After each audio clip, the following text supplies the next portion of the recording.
Hi guys, tonight we're travelling into the dry and unforgiving borderlands of the American Southwest, where dust drifts across empty valleys where mountain shadows stretch for miles, and where the sound of distant hoofbeats can mean trade migration or sudden danger. You can almost feel the desert air against your skin. It is warm even after sunset, carrying the scent of dry grass, horse sweat, and old campfire ash. Somewhere in the darkness a coyote calls.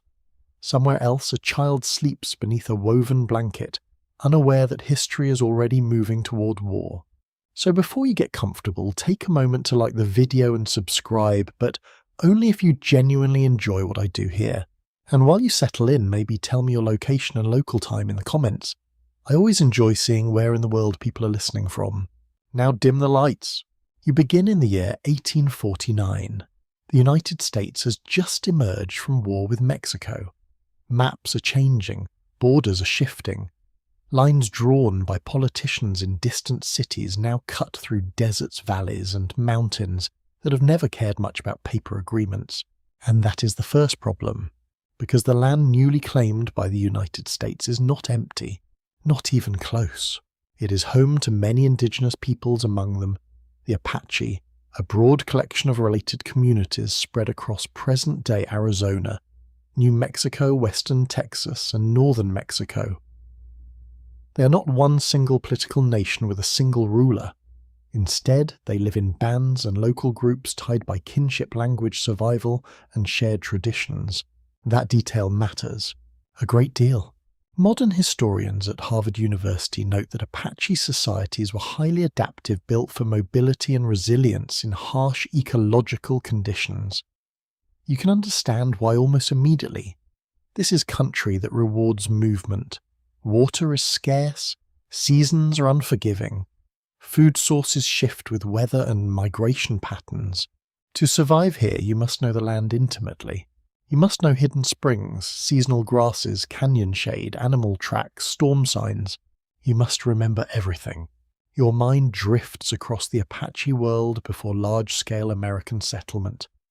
Families move through rugged terrain with remarkable efficiency. Women gather plants, prepare food, and manage essential domestic labor. Men hunt, raid when necessary, and defend their people. Children learn early, not through lectures but through living. Watch, listen, remember. That is the classroom. There is intimacy in daily life. A mother adjusting a child's blanket before dawn, smoke curling from a cooking fire, soft conversation carried by cool morning air, leather tools worn smooth by years of use, wet hide drying after a rare rainstorm. Life is hard, but it is ordered. Then the outside world accelerates. In 1848, gold is discovered in California. Suddenly, the famous gold rush begins. Tens of thousands of migrants surge westward. By some estimates, hundreds of thousands will move across western routes in the following years, and many travel directly through Apache homelands. Wagons creak across dry earth. Mules snort, iron wheels grind over stone. Paper maps unfold beside campfires, often wildly inaccurate. Exhausted travellers search desperately for water. You can hear the sound before you see them. Wheels, voices, metal. Endless movement. Research from Stanford University emphasises that Western migration after the gold rush dramatically increased pressure on indigenous land systems, not simply through settlement, but through roads, military forts, grazing and resource extraction. That last part matters most, because settlers rarely pass through without changing everything around them. Grass gets consumed by livestock, springs become crowded, hunting routes are disrupted, timber gets cut, trails become roads, the land begins to feel smaller, and tension grows. Now pause for a moment and imagine this from the Apache perspective.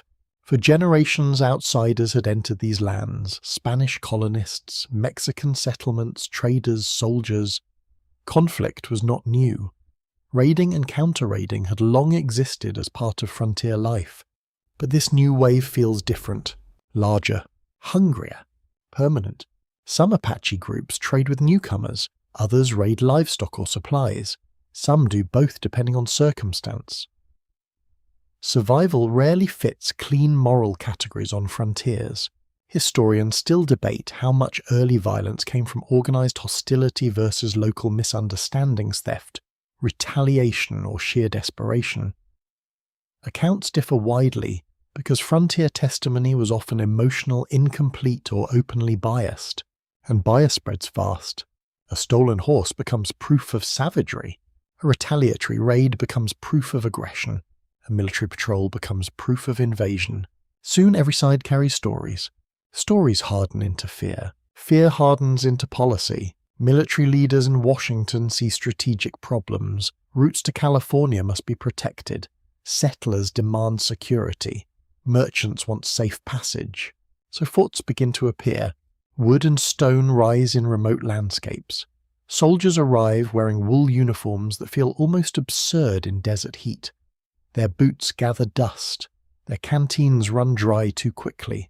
Their maps often fail them. Cold iron meets hot sand. Not a comfortable partnership. You can almost feel the discomfort of a young soldier from the eastern United States arriving here for the first time. He misses green forests. He misses rain. He misses bread that does not taste stale. Instead, he gets blazing noon heat-freezing nights, and silence so vast it becomes unsettling. Then there is the Apache advantage. Mobility. An officer may command hundreds of men yet struggle to find even a small Apache band. Horses disappear into broken terrain. Tracks vanish over rock. Mountain passes hide movement. Ambush comes without warning. Military records from the period repeatedly reveal the same frustration. The enemy is everywhere, and nowhere. A scholar at Yale University observed that the Southwest rewarded local ecological intelligence far more than numerical superiority. In simple terms, knowing one hidden water source could matter more than commanding 50 extra soldiers. That sounds almost unfair, because it is, but war rarely rewards fairness. It rewards adaptation. By the late 1840s and early 1850s, the first major ingredients of the Apache Wars are already present. Territorial expansion, cultural misunderstanding, competing survival systems, military occupation, resource pressure. No single battle starts everything. Instead, conflict gathers like heat before a storm. Slowly, quietly, then suddenly. For now, many people still hope coexistence is possible. Traders negotiate. Officers attempt diplomacy. Local agreements are made. Some peace holds for months or even years. But the ground beneath that peace is unstable. A wagon train loses livestock. A rancher demands retaliation.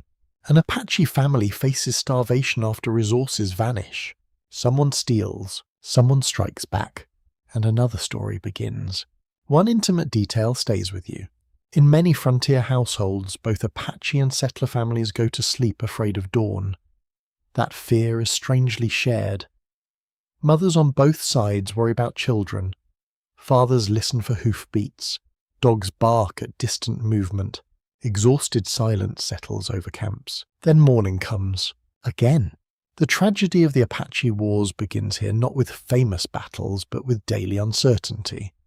With ordinary people trapped inside enormous historical forces they did not create. And as gold seekers keep moving west, as forts multiply, as promises get made and broken, the fragile balance starts to crack. Not loudly. At first, just small fractures, then wider ones. Soon those fractures will become decades of war across deserts and mountains, shaping lives from 1849 to 1886. The storm is still distant, but you can hear thunder now, faintly, coming closer. Morning light spreads slowly across the desert, turning cold stone gold for a few brief minutes before the heat arrives. The air still feels gentle at dawn. You hear birds in dry brush. A horse shakes its mane. Somewhere coffee boils in a dented metal pot. Somewhere else, acorns are ground into meal by steady hands that have repeated the same motion for years. For a moment it feels almost peaceful. Almost. But peace on the frontier is becoming fragile, and the deeper problem is not simply violence, it is trust. Or rather the collapse of it. During the early 1850s, the United States expands administrative control across newly claimed Western territory. Officials talk about law, order, and civilization. These words sound clean on paper.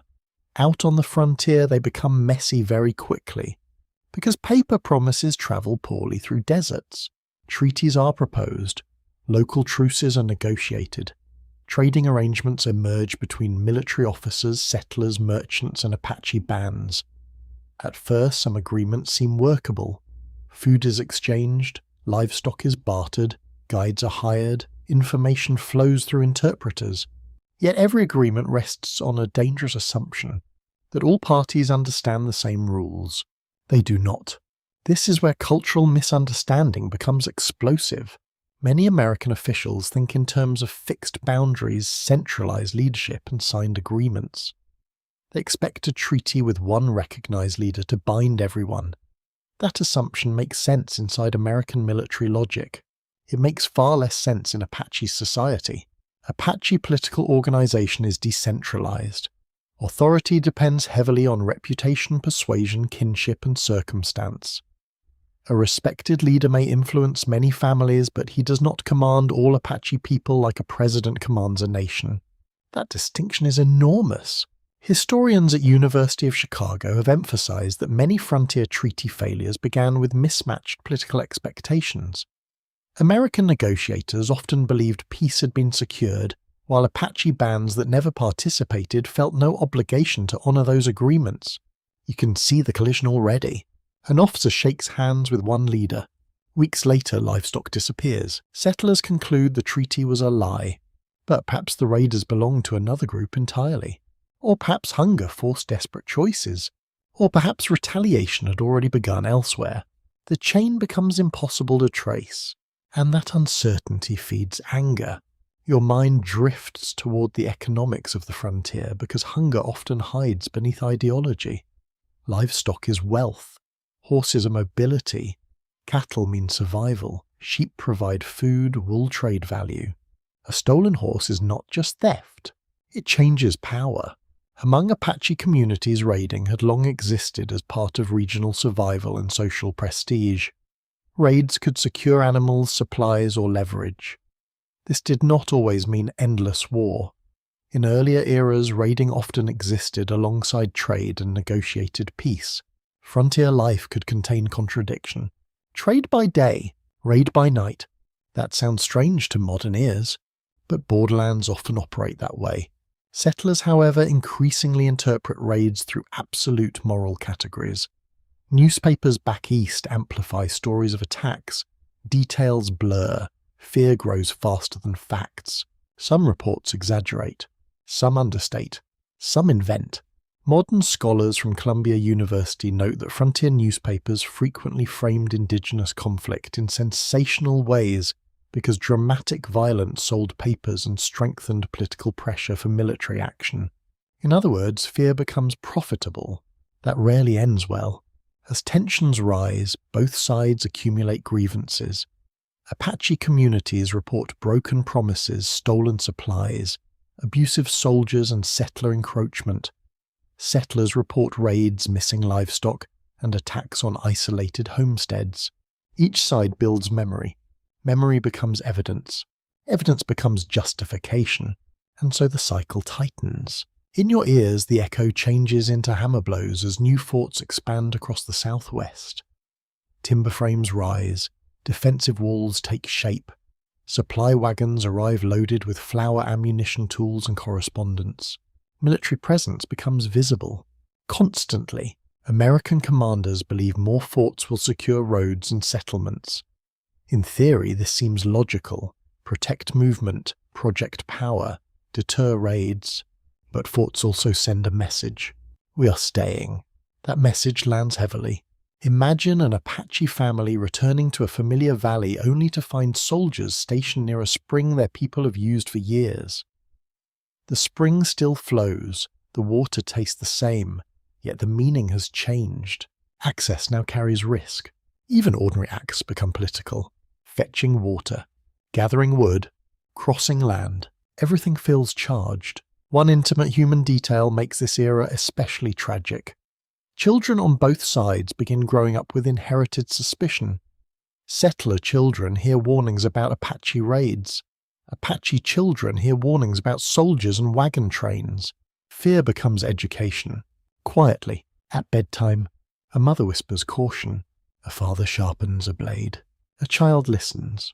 This is how long wars begin, not only with battles, with stories. Some military officers genuinely seek peaceful coexistence. A few learn local customs, work through interpreters, and attempt compromise. But institutional patience is thin. Washington wants order, not nuance. And nuance is slow. Conflict is faster. Historians still debate whether large-scale war could have been avoided during this period. Some argue better diplomacy and more consistent policy might have reduced bloodshed. Others contend expansion pressures made sustained peace nearly impossible. No clear agreement survives. What is clear is structural pressure. More migrants arrive. More roads appear. More livestock graze. More water sources strain. The land feels increasingly crowded even though vast open space remains. That sounds contradictory, but frontier crowding is often about resources, not population density. 10 families near one spring can create crisis, especially in drought. Environmental stress matters more than people often realize.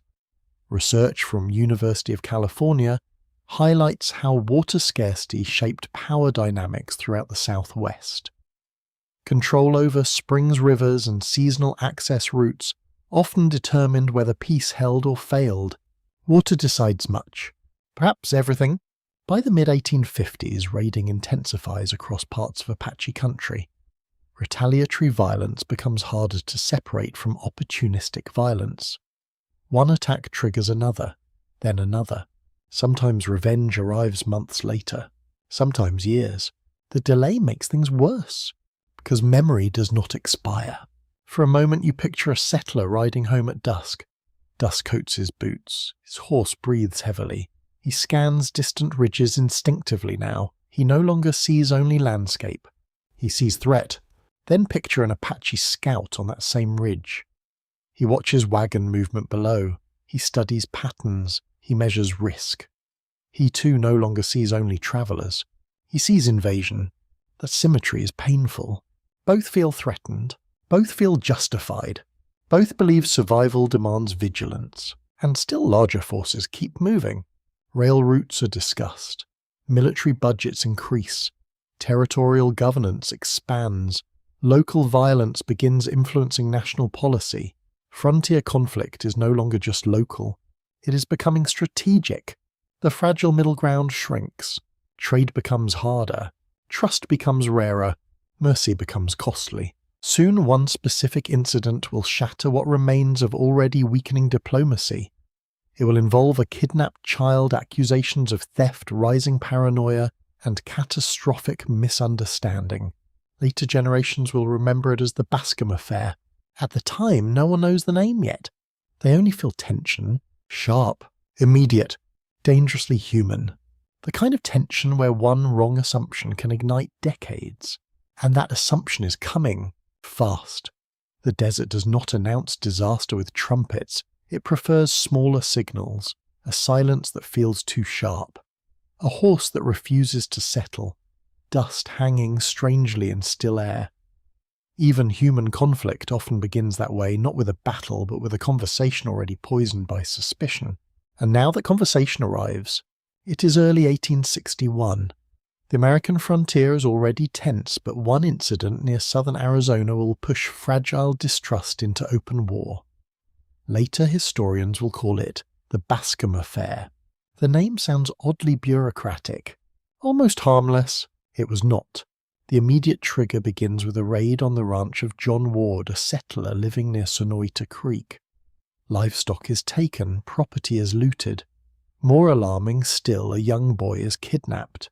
In frontier society, that detail lands like a lightning strike. A stolen horse is serious. A stolen child is unforgettable.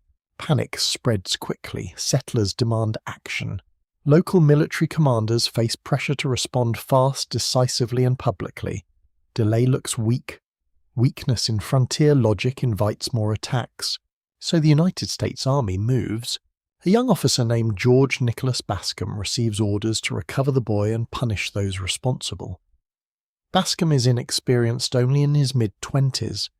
He's not uniquely cruel or reckless by military standards, but he lacks one critical asset: frontier wisdom. That matters more than rank. Research from Princeton University suggests many frontier disasters emerged not from deliberate malice, but from inexperienced officers applying rigid military assumptions to culturally complex environments. Bascom becomes a painful example. Based on local reports, Bascom concludes that the kidnapping was carried out by Chiricahua Apache associated with the band of Cochise. This is the first major mistake, because the evidence is weak.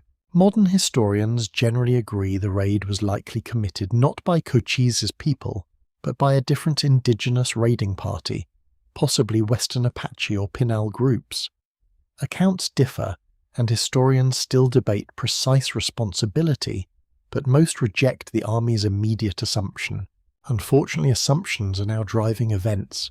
Bascom requests a meeting with Cochise near Apache Pass. He frames it as diplomacy, a discussion, clarification, perhaps negotiation. Cochise agrees to come. That detail matters. He does not arrive as an enemy preparing battle. He comes to talk. Imagine the meeting. Canvas tents flap in dry wind. Soldiers stand nearby in wool uniforms, rifles close at hand. Leather creaks. Metal buckles catch harsh sunlight. Dust settles on boots and chair legs alike. Cochise enters with relatives, including family members. He appears calm, composed, confident. He has reason to be. He believes this is a diplomatic meeting. Then Bascom makes his accusation. He demands the return of the kidnapped boy and stolen livestock. Cochise is stunned. He denies responsibility. According to military and later Apache accounts, Cochise explains that his people did not commit the raid. He even offers assistance in recovering the child from whoever actually took him. That could have been the turning point. It could have saved years. But mistrust has already poisoned the room. Bascom does not believe him. Instead, he attempts something disastrous. He tries to detain Cochise and his party as hostages until the child is returned. Everything changes in seconds. For a moment it feels as though time slows. A tent flap moves in the wind. A soldier shifts weight. Hands tighten. Then violence erupts. Cochise reacts instantly. In one of the most famous escapes in frontier history, he slashes through the tent wall and breaks free under gunfire. He escapes. Some family members do not. Several of Cochise's relatives remain captive. Now pause, because this moment matters emotionally, not just strategically. This is no longer a misunderstanding between strangers.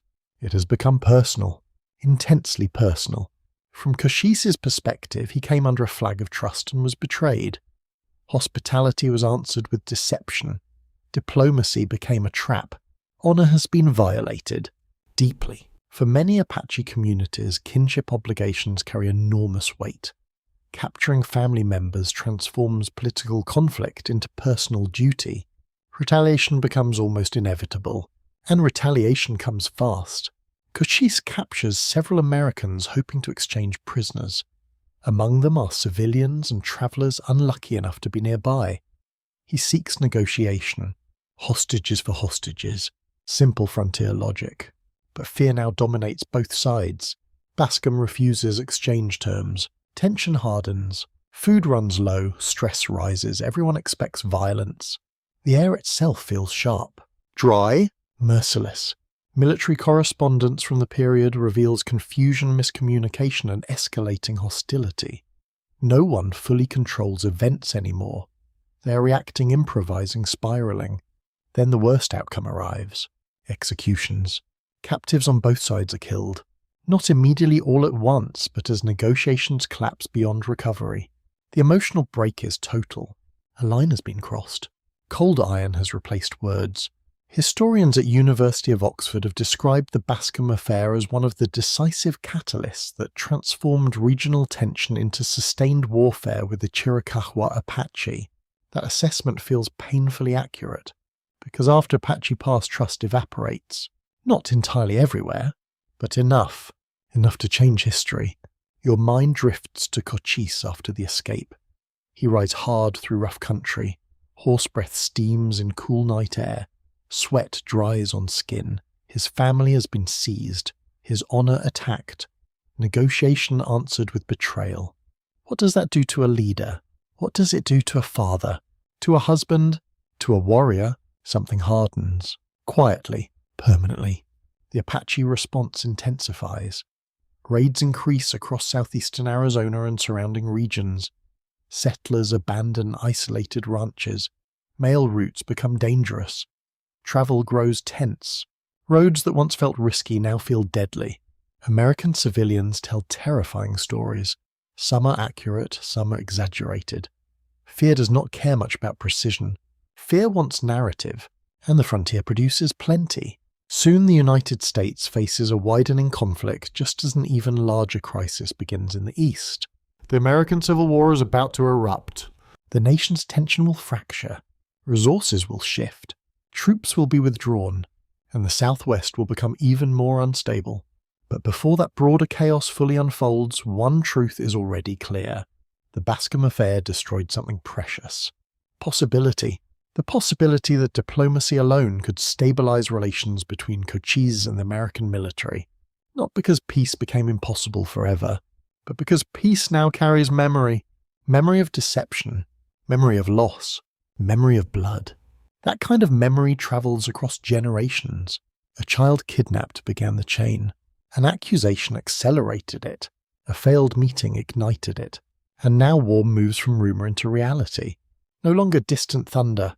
Now the storm is overhead. War in the Apache homeland does not look like the grand battlefield paintings hanging in Eastern government buildings. There are no neat rows of soldiers standing beneath fluttering flags. No polished speeches before cannon fire. No dramatic trumpet calls rolling across open plains. Instead, war here feels intimate, sudden, unsettling. A rifle shot echoing through a canyon. Fresh hoofprints near a spring. Smoke rising from a distant ranch house. A supply mule missing by morning. Then silence. Heavy silence. And in that silence, one name begins to spread across military reports, settler conversations, and anxious campfire whispers. Cochise. After the Bascom Affair, Cochise is no longer merely a respected Chiricahua leader navigating difficult frontier politics.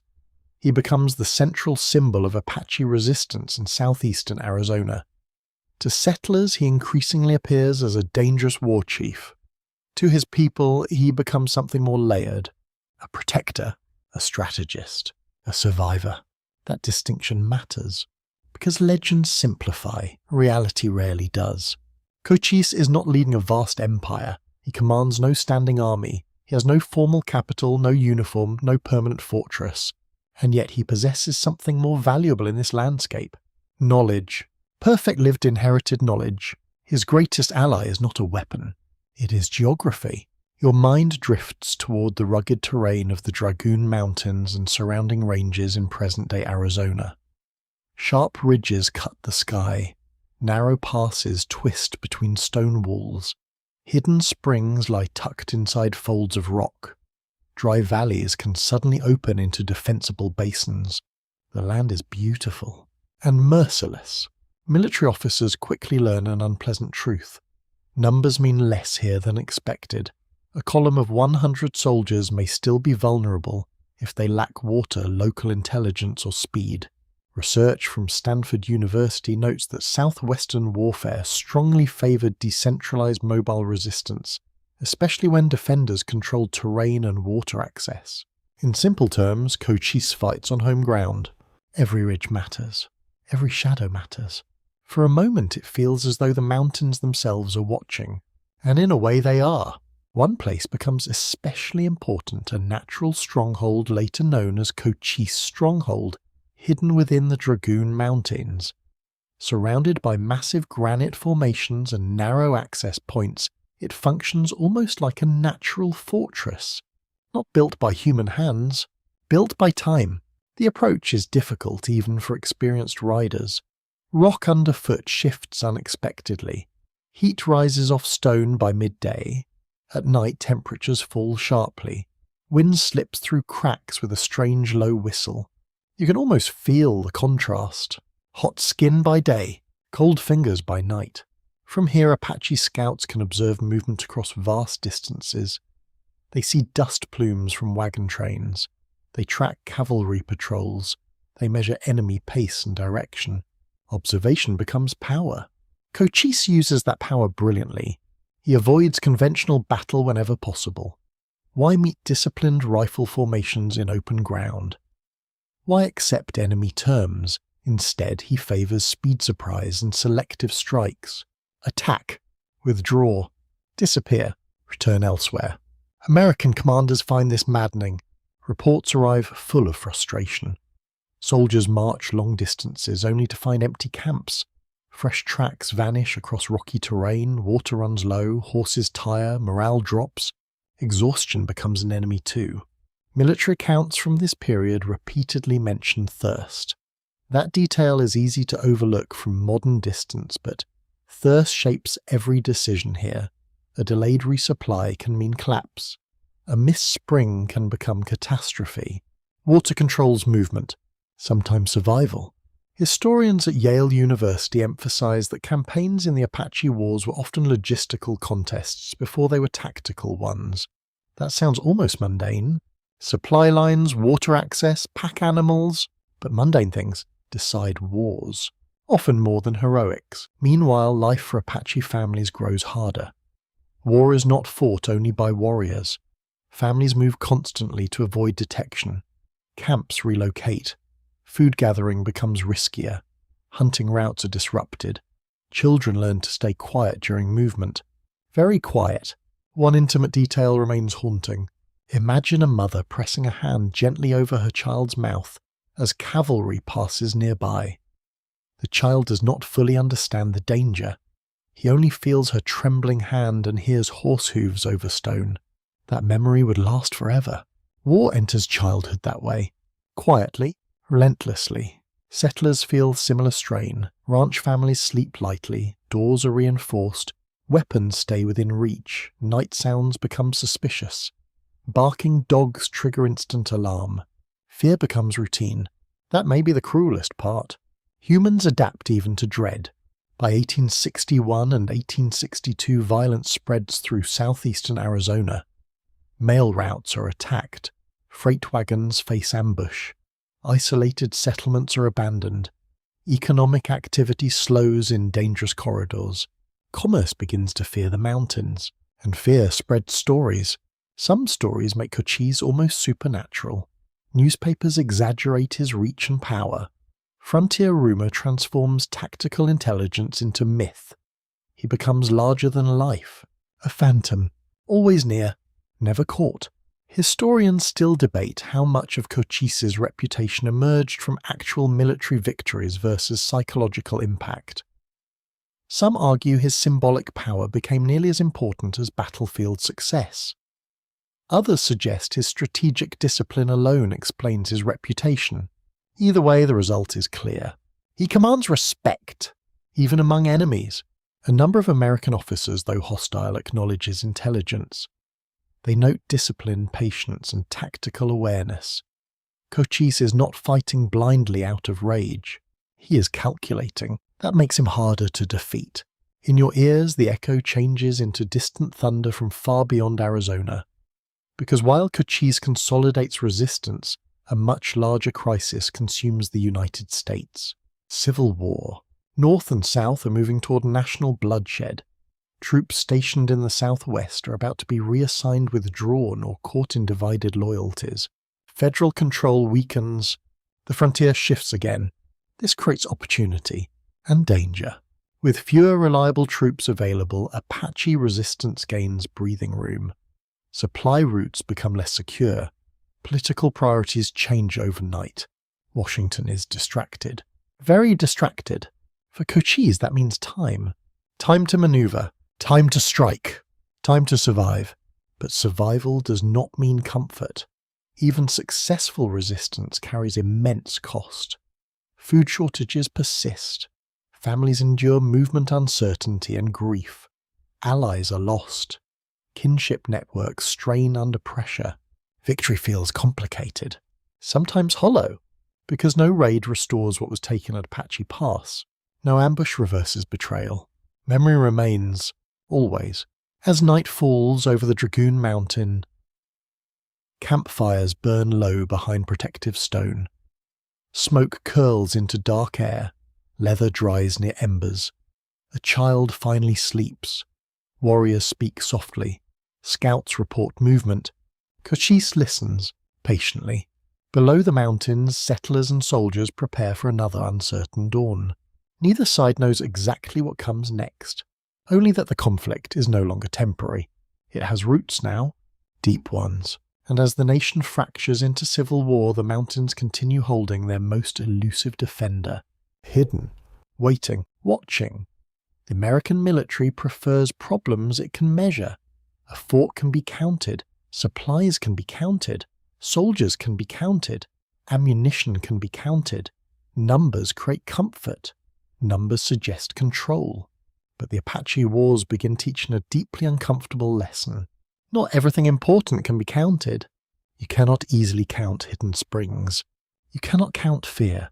You cannot count silence.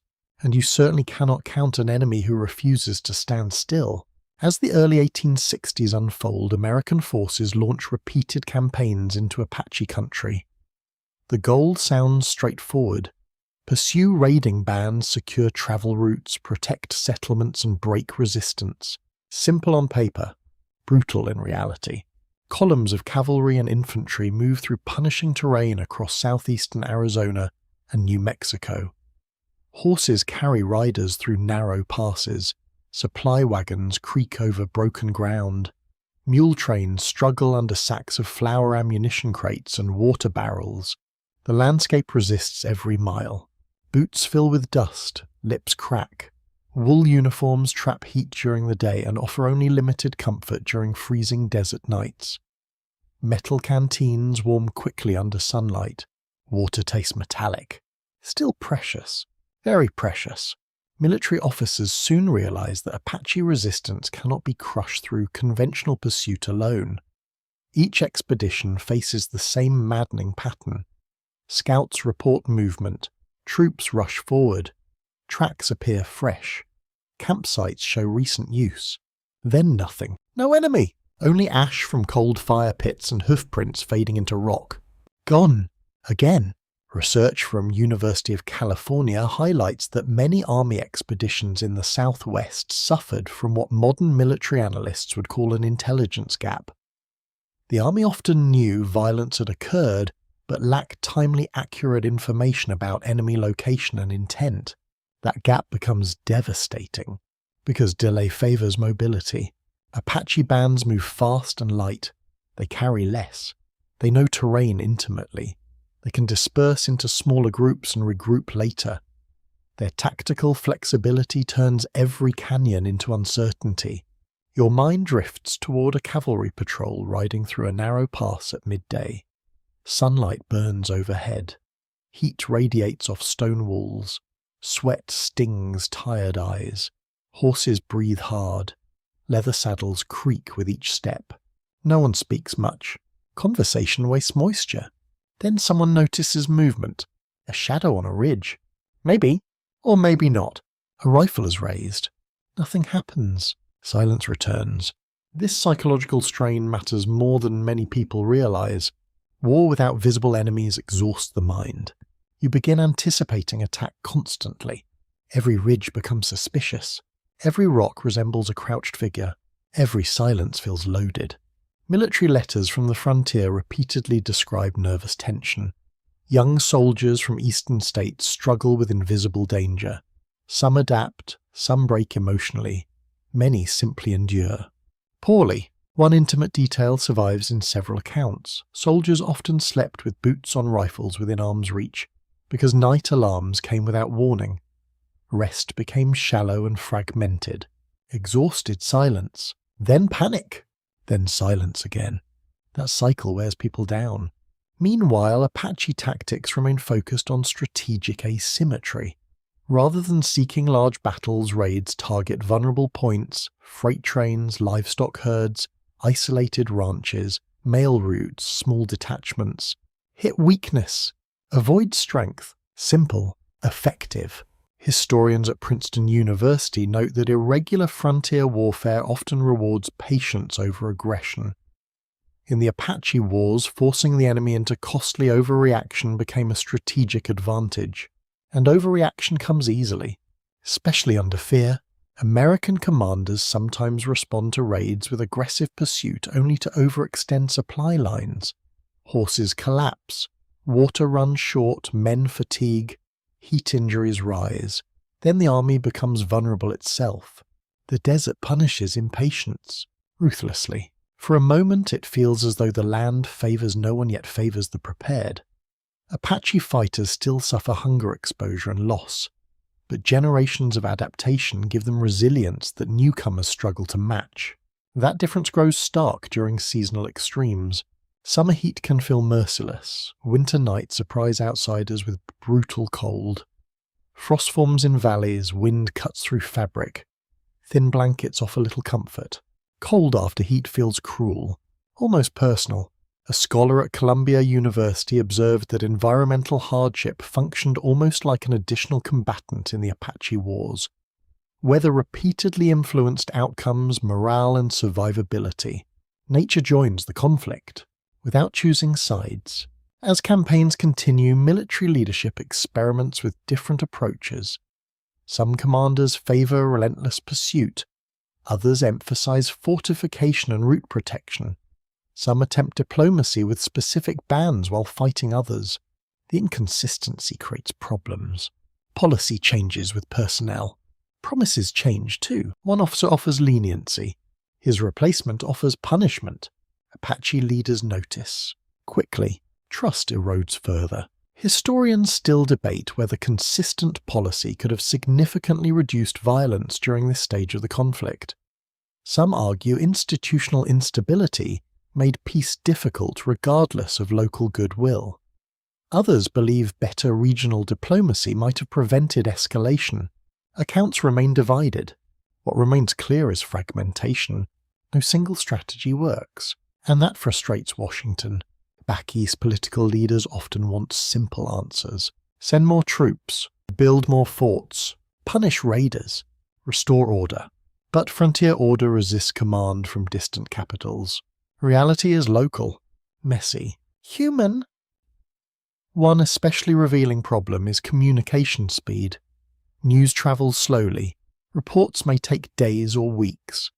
By the time orders arrive, circumstances have already changed. A raid reported Monday may be irrelevant by Friday. This benefits mobile resistance. Again and again. In your ears, the echo shifts to the sound of hammering as more military posts expand. Forts become anchors of American presence. They guard roads, supply depots, and strategic routes through difficult terrain. Yet forts also reveal limitation. A fort controls only what it can reach. Step beyond patrol range and control fades rapidly. Cochise understands this deeply. He and his fighters exploit gaps between military strongpoints. They move through spaces that maps poorly represent. Small valleys, hidden ravines, dry creek beds, mountain cuts invisible to outsiders. Knowledge remains the decisive weapon, not rifles alone. Never rifles alone. And while soldiers struggle in pursuit, settlers continue pressing westward. Migration does not stop because conflict exists. In some ways, conflict intensifies the push for stronger military control. More settlers create more pressure. More pressure creates more raids. The cycle tightens. Each side increasingly sees the other not as temporary inconvenience but as existential threat. That emotional shift changes everything, because compromise becomes harder when survival feels absolute. As dust settles over a weary army camp, men chew stale rations and drink lukewarm water.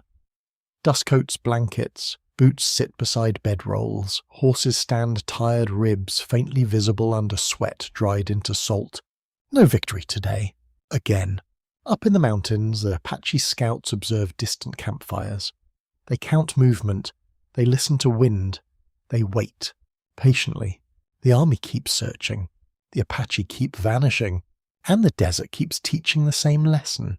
You cannot defeat what you do not understand. Not yet. Not here. War has a way of shrinking history into battles, raids, and famous names. Maps show arrows, reports count casualties, officers file summaries. Later generations remember campaigns and commanders, but most people in wartime are not commanders. They are families. They are children. They are elders whose knees ache in cold mornings.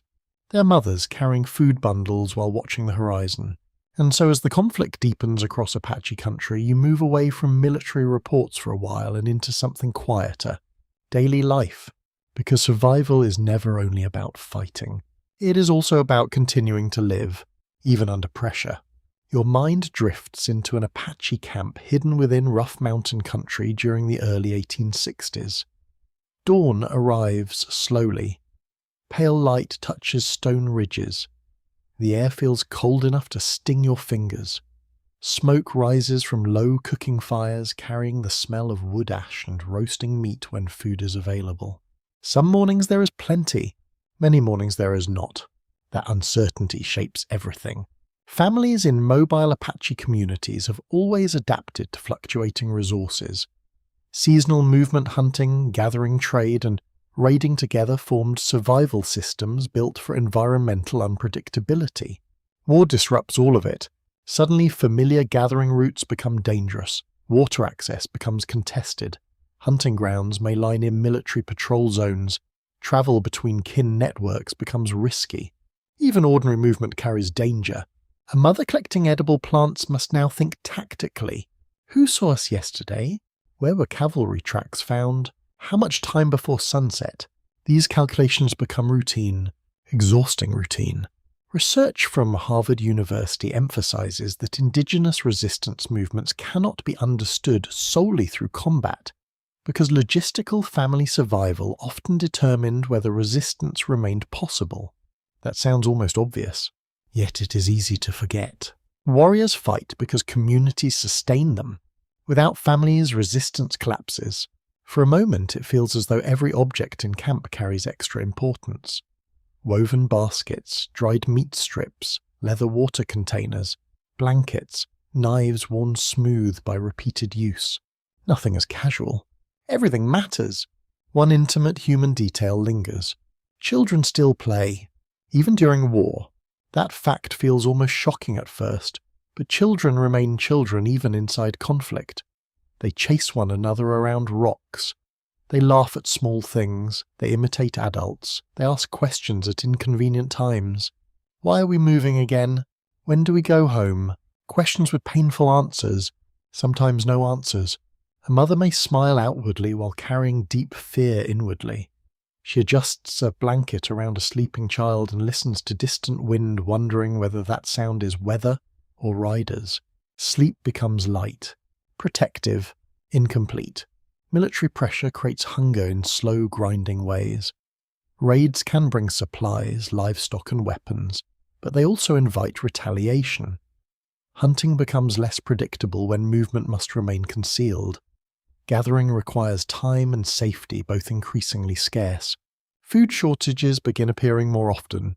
Not constant famine, but strain. Growing strain. Historians at University of Chicago note that prolonged displacement frequently inflicted greater long-term suffering on indigenous communities than individual battles, because instability damaged food systems and kinship coordination. That suffering rarely makes headlines.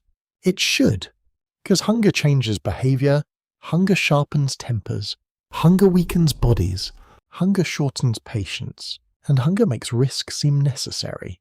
A raid that once felt optional may now feel essential. That distinction matters morally and strategically. Some Apache raids during this period are clearly retaliatory. Others are opportunistic. Some are survival-driven. The categories overlap constantly. Simple narratives fail here. Frontiers rarely offer clean heroes and villains. They offer human pressure. That pressure affects settlers too.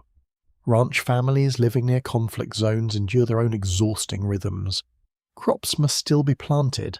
Livestock still requires care. Children still need feeding. Fear does not stop chores. Unfortunately, Imagine a settler woman stepping outside at first light. Cold air brushes her face. She scans the hills automatically before beginning work. That habit is new now. Scan first, work second. Fear becomes routine. The symmetry is haunting. Apache mothers watch ridges for soldiers. Settler mothers watch ridges for raiders. Different histories. Similar anxiety. That emotional parallel does not erase injustice or context, but it helps explain how prolonged frontier violence hardened both communities. Suspicion becomes inherited, quietly. At home, scholars still debate the extent to which local coexistence remained possible during the early war years. Some archival evidence shows continued trade and limited cooperation in specific areas. Other records suggest distrust became nearly universal. Accounts differ sharply by region and by witness. No single frontier experience exists, only many overlapping ones. In your ears, the echo changes into winter wind slipping through rock crevices. Desert outsiders often imagine only heat, but winter nights in Apache country can be punishing. Frost settles before dawn. Breath turns visible. Thin coverings feel inadequate. Cold enters bone slowly, then completely. Apache shelters vary with circumstance. Temporary brush structures, rock overhangs, blankets arranged for wind protection and improvised camp layouts all help conserve warmth. Mobility limits heavy infrastructure. Flexibility matters more than comfort. Comfort becomes luxury. Warmth becomes victory. A scholar from Yale University observed that environmental adaptation among Apache groups reflected remarkable efficiency balancing mobility, thermal protection, and rapid relocation. In simple terms, they know how to survive harsh conditions with very little. That knowledge is precious and inherited. Children learn from observation.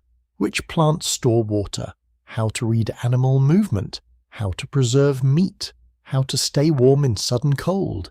Lessons are practical, immediate, life-preserving. War accelerates learning. Childhood shortens. That may be one of conflict's cruelest thefts. Not only life, time. By the mid-1860s, emotional fatigue settles across the region. Even successful resistance carries grief. Kin are lost. Elders die during displacement. Illness spreads more easily under stress. Mourning becomes familiar. Too familiar, and yet culture persists. Stories continue by firelight, songs continue softly. Rituals endure where possible. Identity survives through repetition, memory, and kinship. That persistence matters deeply. Because conquest often aims beyond territory, it threatens continuity. Apache resilience lies not only in military resistance, but in refusing cultural disappearance. That resistance is quieter, but profound. As night falls over the mountains, campfires burn low to avoid detection. Sparks rise into dark air. Someone tears dried meat into smaller pieces so children can eat first. A tired elder rubs aching hands near fading warmth. Nearby a child finally sleeps. Peacefully. For now. Tomorrow may bring movement again, or hunger, or pursuit, or violence. But tonight life continues. Against odds, against fear, against war. And far beyond the mountains, national events are about to reshape everything once more. The American Civil War is pulling troops' loyalties and resources into chaos. The frontier is about to become even more unstable, and into that instability, new forces will march. While the mountains of the Southwest hold their own quiet war, the eastern half of the United States erupts into something far larger. In April 1861, guns fire at Battle of Fort Sumter, and the nation fractures into civil war. Suddenly Washington's priorities change completely. The Apache conflict does not disappear. It simply becomes secondary, and that shift changes the frontier almost overnight. You can imagine the confusion spreading through isolated military posts across Arizona and New Mexico. Orders arrive late. Rumors arrive early. Officers gather around paper dispatches under lantern light trying to understand what happens next. Will troops be withdrawn? Who remains loyal to the Union? Who resigns? Who joins the Confederacy? Even the army itself begins to split. Some officers born in southern states resign their commissions and head east to join Confederate forces. Others remain with the Union. Personal loyalties collide with national identity. The frontier feels unstable already. Now it feels fragile. Very fragile. Federal troops begin leaving several remote forts. Garrisons shrink, supply reliability weakens. Defensive coverage across the southwest thins dramatically. Roads once guarded by regular patrols suddenly feel exposed. That vacuum matters. A great deal. Research from Princeton University notes that the Civil War created major military vacuums in Western territories, forcing local communities to confront security threats with reduced federal support. That description sounds calm. Reality was not. Settlers notice quickly. Ranchers and merchants understand what reduced troop presence means. Less protection, slower response, greater vulnerability. Anxious conversations spread. Should families relocate? Should freight routes change? Should settlements be abandoned? Fear expands faster than policy. For Apache groups resisting American encroachment, the withdrawal of troops creates opportunity. Not perfect freedom, but breathing room. Pressure eases in some regions, supply lines weaken, patrol frequency drops. For leaders like Cochise, this changing balance becomes strategically important. Time opens, space opens, movement becomes easier. Your mind drifts across the frontier during this uncertain transition. A fort once full of soldiers now sits half empty. Barracks feel strangely hollow. Wooden doors creak in dry wind. Fewer horses stand in corrals. Fewer campfires burn at night. Silence grows. That silence invites new ambitions. Not only Apache ambitions, Confederate ambitions too, because the American Civil War reaches farther west than many people realize. Confederate leadership sees strategic potential in the Southwest. Control of Western territories could strengthen legitimacy resources and possible routes toward the Pacific. Ambitious. Difficult. Still pursued. In 1861, Confederate forces move into parts of the New Mexico Territory. They hope to secure influence across the region, including areas tied to Arizona. This adds another layer of chaos. Now, frontier residents are not navigating one conflict. They are navigating several. Union versus Confederacy. Settlers versus raiders. Military collapse versus local survival. No one enjoys layered chaos, least of all civilians. Historians at Stanford University have observed that the Civil War transformed the Southwest into a contested political space, where military scarcity amplified pre-existing frontier violence. That phrase feels important. Amplified. Because the Apache conflict does not begin because of the Civil War. The war magnifies what already exists. Like wind-feeding flame, one intimate human detail captures the period beautifully. Mail becomes precious. Letters from distant relatives carry emotional weight far beyond paper. A delayed letter can mean weeks of uncertainty. News of battles in the East arrives slowly, often through rumour first. A mother waits. A merchant waits. A soldier waits. Waiting becomes its own burden. And all the while, life remains physical. Horses still need water. Wood still must be chopped. Soup still simmers in iron pots. Boots still need repair. War does not pause maintenance. Unfortunately, in your ears the echo changes into hoofbeats across dusty roads as local militias and volunteer units begin filling gaps left by regular troops. These men are often less trained, less disciplined, and more reactive than career soldiers. That can be dangerous. Experience matters, especially here. Some local defense efforts prove effective. Others worsen tensions through poor discipline or indiscriminate retaliation. Frontier violence rarely stays contained when fear drives decisions. Revenge remains a powerful force. On all sides, accounts from the period reveal increasing paranoia among settlers. Stories circulate of raids, ambushes, and disappearances.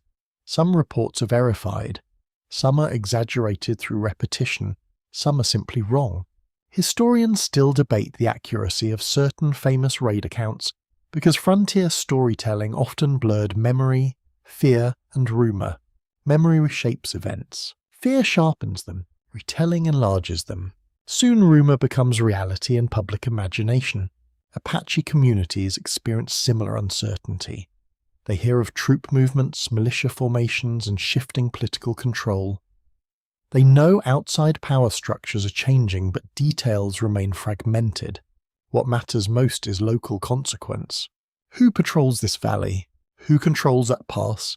Who occupies that fort? Those questions matter more than Eastern speeches.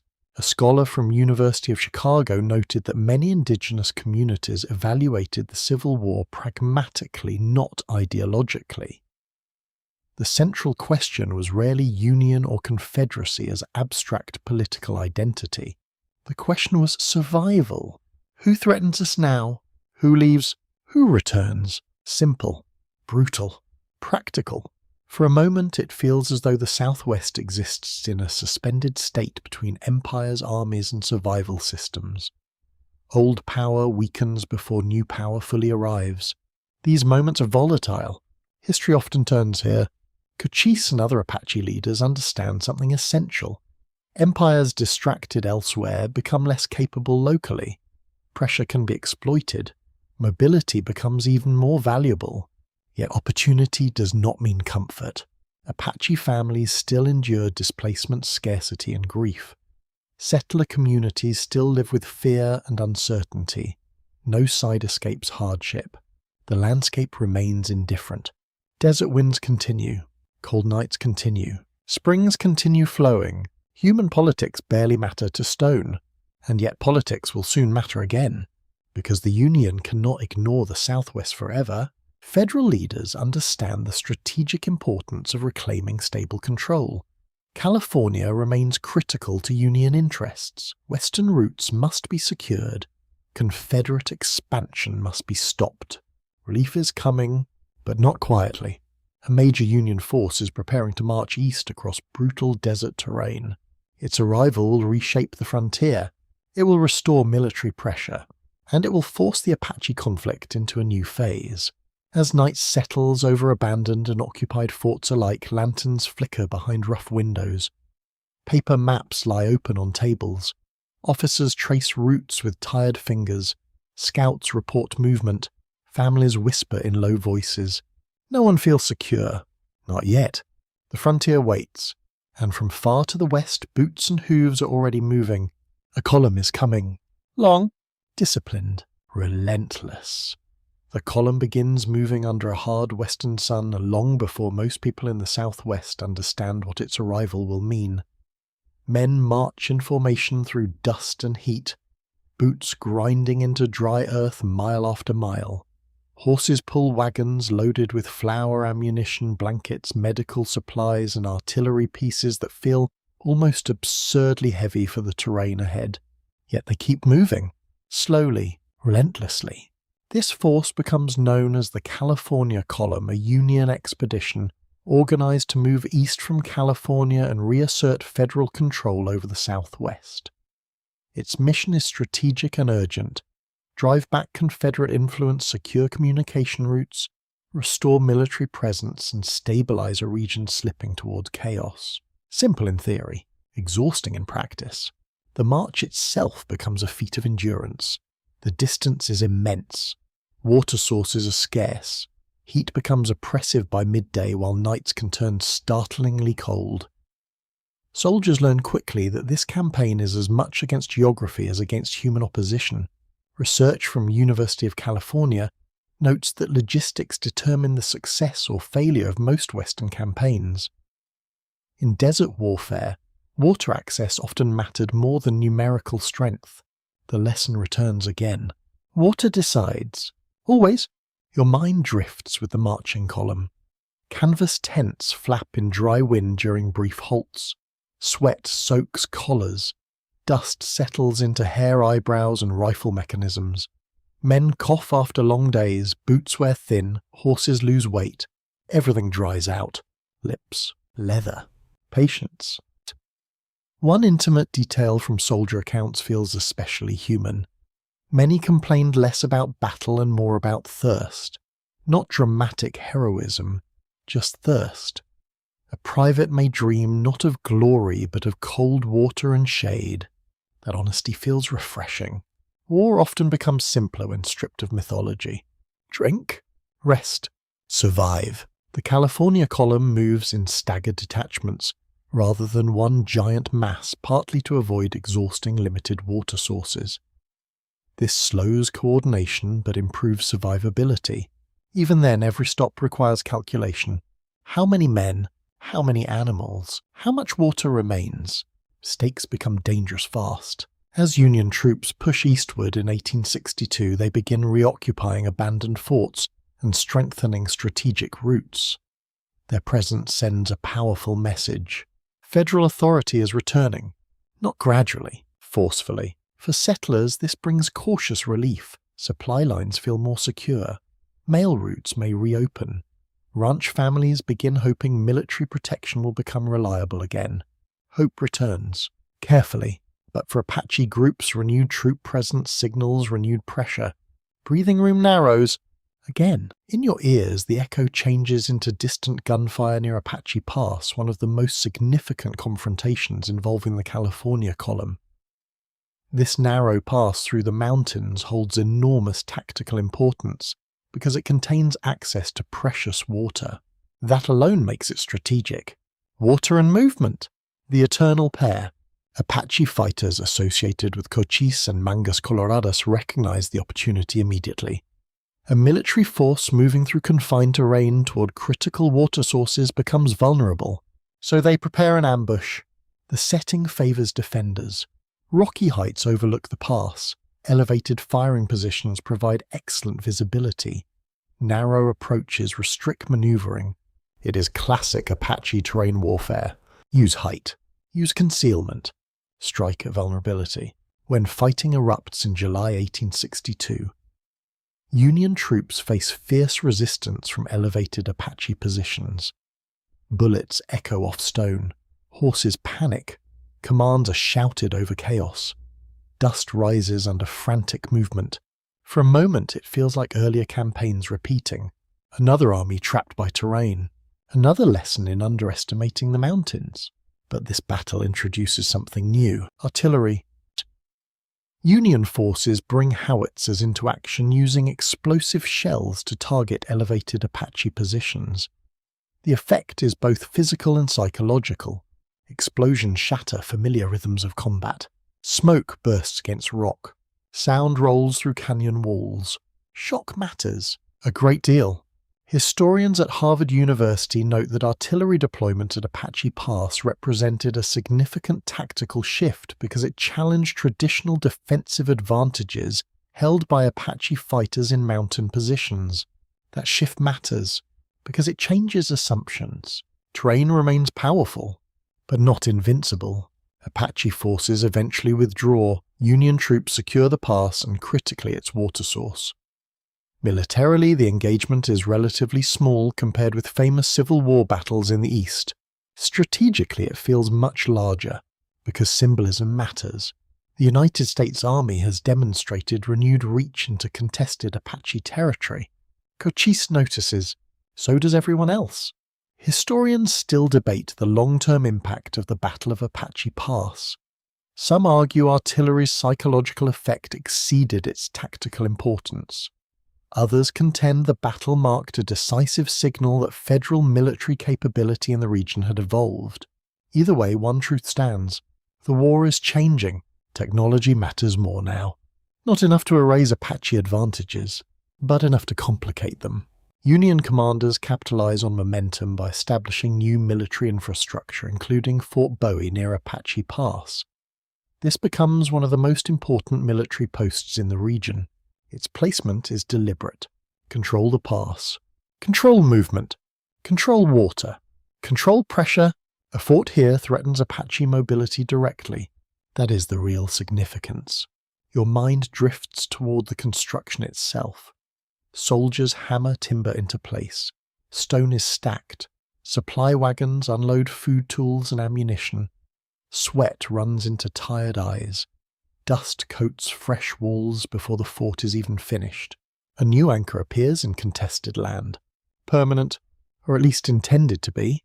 For Apache families, each new fort means shrinking flexibility. Travel routes become monitored. Surprise becomes harder near military corridors.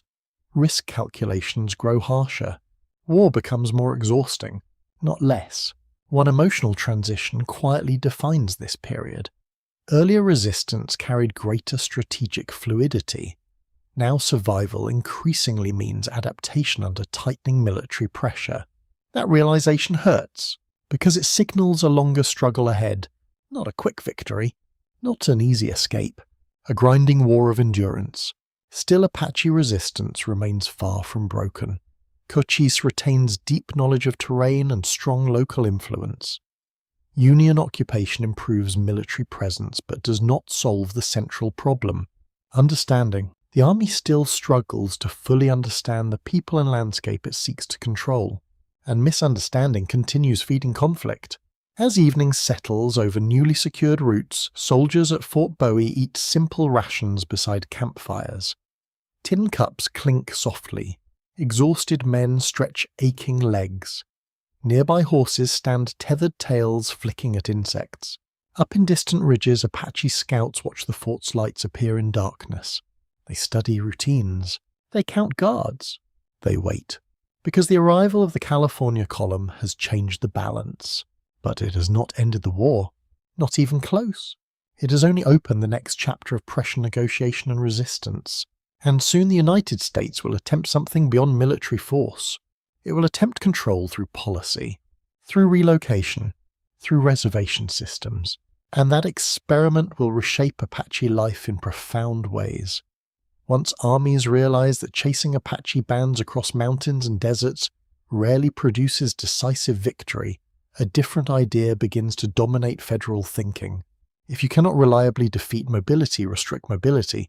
If you cannot control movement by force alone, control it through policy.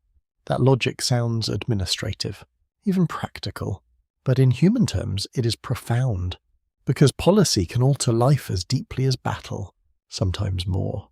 By the mid and late 1860s, officials in Washington increasingly embrace a reservation strategy across much of the American West. The core idea appears simple enough. Indigenous communities will be relocated or concentrated into designated areas under federal supervision. Food distributions, military oversight, and agricultural transition are supposed to encourage peace and assimilation. On paper, this is presented as humanitarian, orderly, civilizing. Reality proves far messier, and often crueler. Your mind drifts into a government office far from Apache country. Ink dries on reports. Maps lie flat across polished desks, pens scratch over paper. Men in formal coats debate boundaries using rulers and straight lines. Lines again. Always lines. The problem is that lines drawn on maps rarely respect how people actually live, especially mobile societies. Research from Columbia University notes that reservation policy often reflected Eastern assumptions about land ownership, labor, and governance, rather than indigenous ecological realities. That mismatch becomes central, because Apache life depends heavily on movement. Seasonal movement, strategic movement, kinship movement, survival movement. Restricting that movement changes everything. Federal officials hope reservations will reduce raiding by limiting access to contested territories while increasing military monitoring. Some officers genuinely believe this can reduce bloodshed. Others see it more bluntly as a mechanism of control. Historians still debate whether certain policymakers sincerely believed reservation systems would protect indigenous communities, or whether strategic containment remained the primary motive. The archival record reveals both humanitarian rhetoric and hard military calculation. The contradiction matters. Intent and outcome do not always align, not even close. For Apache communities, the reservation idea feels deeply unsettling. Even before formal relocation expands, rumors spread. People hear talk of confinement ration systems, forced settlement, and agricultural expectations shaped by outsiders. Fear rises, quietly. What does it mean to be told where you must live? What happens when that place lacks familiar resources? What happens when movement becomes permission-based? These questions are not abstract. They are immediate. In your ears, the echo changes into the ordinary sounds of subsistence life. Grinding seeds, cutting meat, fetching water, repairing leather, teaching children practical tasks. These sounds represent autonomy, daily autonomy. Reservation life threatens that autonomy, because dependence grows when traditional resource systems are disrupted. That dependency becomes one of the most painful transitions. A scholar at University of Chicago observed that federal ration systems often created power imbalances by making food distribution contingent on compliance. Food becomes leverage. That changes relationships fast. Imagine an Apache elder hearing government promises through translators. Peace, safety, food assistance, stability. Those promises may sound attractive after years of war, but trust is weak, very weak. Broken promises already shape memory. The Bascom Affair still lives in collective consciousness. Fort construction still signals encroachment. Military patrols still disrupt movement. Words alone cannot erase that. One intimate detail reveals the emotional cost. Elders often carry memory of earlier freedom more vividly than younger generations. They remember routes across mountains, trusted springs, old camp locations, and kin networks spread across vast terrain. To them, restriction feels especially painful. Not merely inconvenient, humiliating. Memory sharpens loss. Younger people feel something different. Some adapt faster. Some see practical value in reduced immediate violence. Others experience deep frustration at imposed dependency. Communities do not react uniformly. That complexity matters. There is no single Apache response. Some leaders explore negotiation. Some reject confinement entirely. Some move between cooperation and resistance, depending on circumstance. Historians at Yale University emphasize that indigenous responses to reservation policy existed on a spectrum shaped by local conditions, kinship pressures, resource access, and military threat. In simple terms, choices were complicated, painfully complicated. Meanwhile, American settlers often view reservations through a different lens. Many believe reservations will finally bring stability to frontier life. Less raiding, safer roads, predictable boundaries. Order at last. That hope drives political support, yet the deeper contradictions remain unresolved.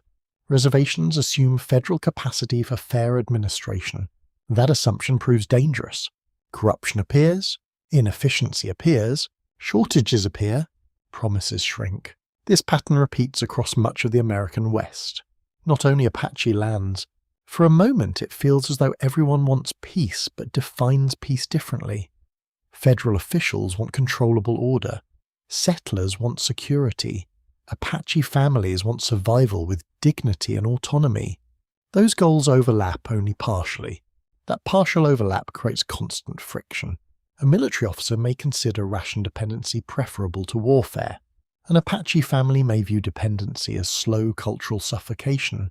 Both can sincerely believe they're describing reality.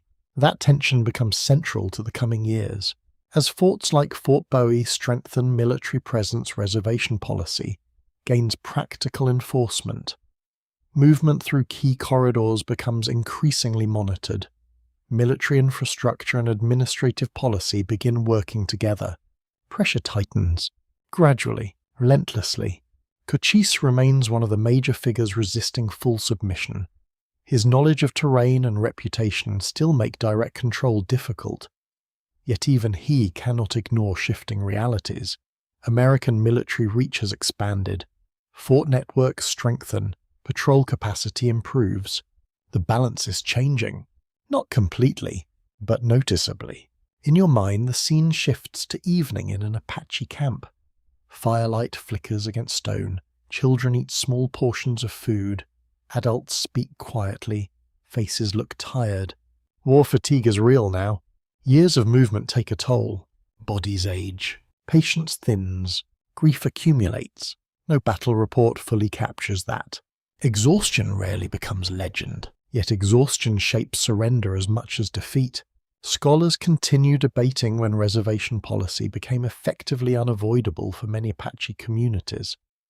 Some argue military pressure alone made continued large-scale autonomy increasingly difficult. Others stress that policy failure, not policy design, created later crises. Accounts differ, but one truth feels undeniable. Control is moving beyond rifles, into administration, into food, into dependency. That shift may appear less dramatic than open battle. It is not less powerful. In some ways it is more dangerous, because it reaches into daily life, into meals, into movement, into childhood. And while many federal officials believe reservations may finally bring peace, the reality soon becomes clear. Containment does not automatically create trust. In fact, under poor conditions, it may deepen resentment. The war is changing form.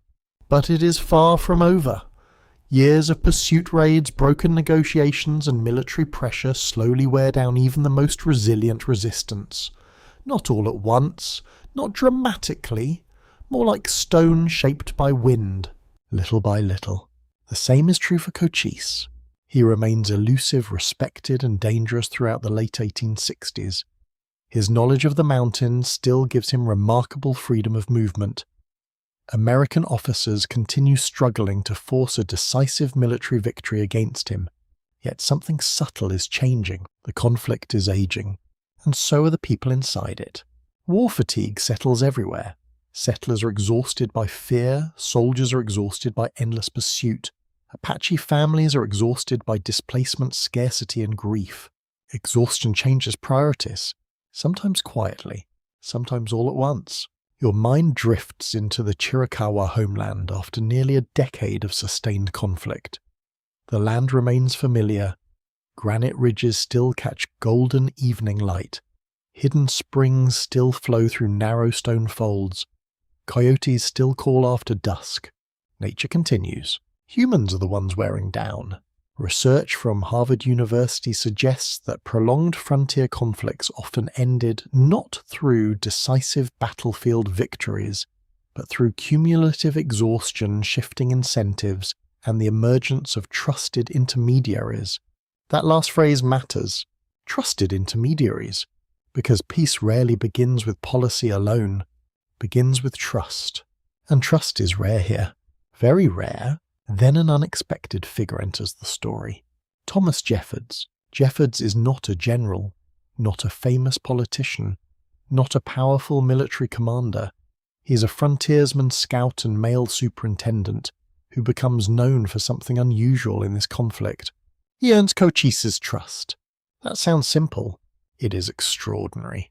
Because by this stage, trust between Apache leadership and American representatives is almost non-existent. The memory of betrayal still burns. Broken promises remain fresh. Yet Jeffords approaches differently. He listens. He learns. He respects boundaries more than many of his contemporaries. Accounts from surviving correspondents suggest Jeffords gradually developed a personal relationship with Cochise, based on direct honesty and mutual respect. Historians still debate the precise depth of their friendship, but there is broad agreement that personal trust between the two men became crucial. That trust opens a door, a small one, but real. In your ears, the echo changes into quiet conversation beside a fire rather than rifle fire in a canyon. Two men from profoundly different worlds sit within speaking distance. No shouting, no ambush, no immediate violence. Just words. After years of bloodshed, that alone feels remarkable. A major political factor also shifts the equation. American military leadership begins reconsidering purely coercive approaches. Endless pursuit has proven costly and inefficient. Some officials conclude that negotiated settlement may offer better long-term stability. Among the most important figures in this process is Oliver Otis Howard, a Union general known for both military service and involvement in native affairs. Howard becomes part of efforts to negotiate peace with Cochise. This is delicate work. Extremely delicate. One wrong move could destroy everything. Again, Jeffords helps facilitate contact, acting as an intermediary whose credibility matters enormously. Without that personal bridge, negotiations might never have progressed. Historians at Stanford University note that individual relationship networks often played outsized roles in frontier diplomacy because institutional trust remained so weak. In simple terms, people mattered more than policy. Sometimes one trusted person changed history. Cochise agrees to negotiate. Pause there. That decision is enormous. A leader shaped by betrayal and war is willing cautiously to test diplomacy again. Why? Scholars continue debating his motivations. Some emphasize military realism. American pressure has increased significantly since the early 1860s. Fort networks are stronger, supply routes are more secure, resistance remains possible but increasingly costly. Others emphasize community welfare. After years of war, protecting Chiricahua families may weigh more heavily than continued resistance. The truth may involve both strategy and compassion, survival and dignity. No clear agreement survives on precise motivation, but the broader pattern feels human. Leaders age, responsibilities deepen, war loses romance, especially when children suffer. One intimate detail captures this emotional shift. Peace negotiations are not merely political abstractions. Every discussion carries invisible faces behind it. Hungry children, tired elders, grieving families. These realities sit silently beside every negotiator. By 1872, a peace agreement takes shape. Cochise agrees to settle on a reservation established in part within his traditional homeland, a critical concession. Unlike many reservation proposals that demanded total removal, this arrangement allows the Chiricahua Apache to remain near familiar territory. That matters deeply. Place matters. Memory matters. Homeland matters. The reservation established for Cochise lies in southeastern Arizona near the Dragoon Mountains. Just as important, Thomas Jeffords is appointed reservation agent, giving Cochise reason to believe promises might actually hold. Trust gains structure. For once, the relief feels cautious rather than triumphant. No dramatic celebrations. No illusions. Just guarded hope. Research from University of Oxford indicates that the 1872 Cochise settlement represented one of the rare moments in the Apache Wars where diplomacy temporarily achieved meaningful de-escalation. Temporarily. That word carries weight, because peace here remains fragile. Still, the immediate effect is real. Large-scale conflict involving Cochise's band decreases sharply. Families gain relative stability. Movement becomes less desperate. Daily routines regain some predictability. Children sleep more safely, at least for a while. For a moment it feels as though the storm may finally be passing. But peace built on specific personalities carries risk. A dangerous risk. What happens when those people disappear? That question soon becomes unavoidable. Cochise's health declines during the early 1870s. Age and accumulated strain weigh heavily. Years of war leave marks no historian can fully measure. Not all scars are visible. In 1874, Cochise dies. The loss is profound, not only for his people, for the fragile peace itself, because with his death a stabilizing force disappears. Jeffords remains influential, but political winds are shifting again.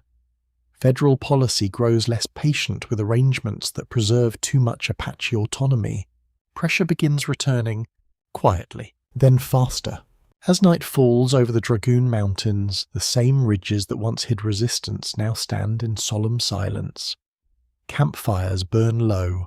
Wind moves through stone corridors. Somewhere stories of Cochise are already being told. Not as myth alone, as memory, as warning, as legacy. Peace has come, but it is fragile. And another leader shaped by even deeper personal loss will soon rise into the center of the Apache struggle. His name will become known across America. Geronimo, peace, even fragile peace, has a strange sound after years of war. At first you almost do not trust it. A child laughing without interruption. Horses grazing without constant lookout. Cooking fires burning a little brighter at dusk because concealment feels less urgent. Conversations lasting longer into the night. Small things, beautiful things. Yet beneath this temporary calm, new tensions are already forming. The death of Cochise leaves a vacuum that cannot easily be filled. His authority had rested not only on reputation, but on lived memory, kinship, and personal credibility with both Apache communities and selected American intermediaries. When such a figure disappears, stability often weakens, quietly, then suddenly, and into this changing world steps a man whose story is shaped less by diplomacy and more by grief. Geronimo. Few names from the Apache Wars become as famous, mythologized, or misunderstood as his. Later American popular culture will transform him into everything from fearsome outlaw to romantic symbol of defiance. Reality, as usual, is more human and more painful. Before he becomes legend, he is a husband, a father, a son. That matters, because personal loss shapes everything that follows. Geronimo, born among the Bedonkohe Apache around 1829, grows up in a world already shaped by shifting colonial pressures from Spanish, Mexican, and later American expansion. Like many Apache men of his generation, he learned survival through mobility, hunting, raiding, and environmental knowledge. He knows the mountains. He knows the desert. He knows war. But war becomes intimate in a devastating way long before his major conflict with the United States. In 1851, while he's away trading, Mexican soldiers attack his camp near Janos in northern Mexico. When he returns, he discovers catastrophe. His wife is dead. His children are dead. His mother is dead. Gone. The emotional wound is enormous. Accounts from later interviews describe this loss as the defining trauma of his life. Historians at Yale University broadly agree that the massacre and its aftermath deeply shaped Geronimo's identity and later resistance. Grief becomes memory. Memory becomes fire. For a moment, it feels impossible to breathe with him as he walks through the aftermath. Smoke lingers in cold air. Ash settles over trampled ground. Familiar objects lie broken. Silence replaces voices that once filled camp. Silence can be cruel, especially after love. One intimate detail makes the loss even heavier. Mourning in close-kin communities is never abstract. Every daily routine becomes painful. Every object carries memory. A blanket, a tool, a cooking bowl. Absence lives inside ordinary things. Geronimo carries that absence for decades. This is important because his later resistance cannot be understood purely through military analysis. Personal grief, spiritual conviction, and communal survival all intertwine. Simple explanations fail, very badly. Following the tragedy, Geronimo becomes increasingly committed to retaliatory warfare, particularly against Mexican forces. Raiding and counter-raiding across the border intensify. His reputation grows through courage, endurance, and fierce resolve. Yet even here, historians still debate aspects of his early leadership. Some scholars argue Geronimo's later fame exceeds his formal authority within Apache political structures. Unlike Cochise, he is not always the primary political leader of large bands. That distinction matters a lot. Research from University of Chicago emphasizes that Geronimo's influence often stemmed from charisma, spiritual reputation, and battlefield persistence, rather than centralized political command. In modern terms, he inspires more than he governs. That makes him complicated, powerful, hard to categorize. Your mind drifts toward reservation life after Cochise's death. Federal patience with Chiricahua autonomy weakens. Political pressure increases for consolidation under tighter supervision. Independent arrangements become less tolerated. That shift alarms many Apache communities, because they understand the pattern. Autonomy granted, autonomy reduced, promises revised, trust damaged, again. Thomas Jeffords, whose personal relationship with Cochise helped sustain peace, loses influence as federal policy changes. His ability to shield Chiricahua interests diminishes. This matters deeply, because once trusted intermediaries disappear, institutional control expands, and institutions rarely move with personal empathy. In your ears, the echo changes into wagon wheels and military paperwork rather than rifle fire. Yet this quieter machinery may prove just as transformative. Administrative decisions now reshape Apache futures. Relocation pressures grow. Reservation consolidation grows. Surveillance grows.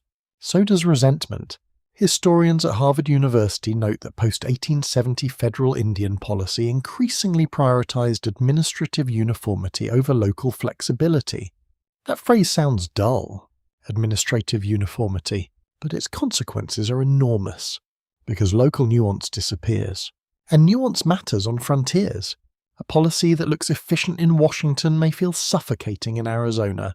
Geronimo becomes one of many who view tightening reservation control with deep suspicion. He is not resisting peace itself. He is resisting submission without dignity. That distinction often gets lost, especially in popular memory. He understands what confinement means: restricted movement, dependency on rations, reduced autonomy, increased vulnerability to corrupt agents or incompetent administrators. To many Apache families, this feels less like peace and more like managed surrender. The emotional transition becomes clear. Earlier wars centered heavily on territorial resistance. Now the struggle increasingly centers on autonomy and dignity under administrative control. The battlefield is changing. Not disappearing, changing. One physically grounded detail captures the difference. In free movement, a family chooses when to move towards seasonal resources. Under reservation systems, movement becomes monitored or restricted. Permission replaces instinct. That changes identity, profoundly. For people shaped by mobility, forced stillness can feel almost spiritual suffocation. Scholars still debate whether federal policymakers fully understood this cultural dimension. Some evidence suggests genuine ignorance. Other evidence suggests officials understood but prioritized control anyway. No consensus survives, only consequences. As evening settles over Apache country, wind carries dust through sparse brush. Fires burn low, conversations remain quiet. Older people remember Cochise. Younger people watch the changing system with growing unease. And Geronimo watches too, patiently, intensely. He has known loss from Mexico. He has known conflict with settlers. He has known broken trust. Now he sees another system tightening around his people, a system that speaks the language of peace while increasing control. That contradiction will soon ignite new resistance, because the most explosive stage of the Apache Wars is still ahead, and it will increasingly center around one place, a reservation that many Apache will come to dread: San Carlos. By the time many Apache families are moved towards San Carlos, the word peace has become deeply complicated. To federal officials, peace means containment. To settlers, peace means security. To Apache families, peace increasingly means something far less comforting: dependency, restriction, waiting. That difference in meaning lies at the heart of what San Carlos becomes. Later generations will give it grim nicknames. Some call it a prison, others call it a place of slow suffering. American officers stationed there sometimes describe frustration and disorder. Apache memory preserves something more painful: humiliation. Daily humiliation. Your mind drifts toward the reservation itself during the 1870s and early 1880s. The land around San Carlos lies in eastern Arizona, hot and dry with harsh summers that can feel punishing even to people accustomed to desert climates. The heat presses down, mercilessly. Dust settles over everything: clothing, cooking pots, blankets, hair. Boots, wind lifts fine grit into eyes and teeth. Shade becomes precious. Water remains precious. Always water. Yet the deepest hardship is not climate alone. It is structure. San Carlos becomes a concentration point for multiple Apache groups with different local identities, histories, and political relationships. Groups that once lived with substantial autonomy are now placed under shared administrative control. That creates friction immediately. Research from Columbia University emphasizes that forced consolidation of culturally related but politically distinct indigenous communities often increased internal tensions by disrupting traditional leadership and territorial boundaries. That is exactly the problem. The government sees Apache, singular. The reality is Apache communities, plural, different histories, different loyalties, different grievances. Compression creates stress, a great deal of stress. One intimate detail reveals the psychological burden. Under reservation systems, daily life becomes structured around ration distribution. Food arrives through administrative channels rather than traditional subsistence networks. That sounds bureaucratic, but emotionally it cuts deep. Imagine standing in line for rations while remembering a lifetime of self-directed survival. Hunting, gathering, moving with seasons, choosing routes, managing resources through knowledge passed across generations. Now you wait for someone else to decide how much flour, how much beef, how much coffee, how much salt. Dependency enters through meals, quietly, profoundly. Historians at University of Chicago note that ration dependency often undermined social authority by shifting practical power from traditional leaders to government agents and contractors. Power changes hands through food. That may be one of empire's oldest tools.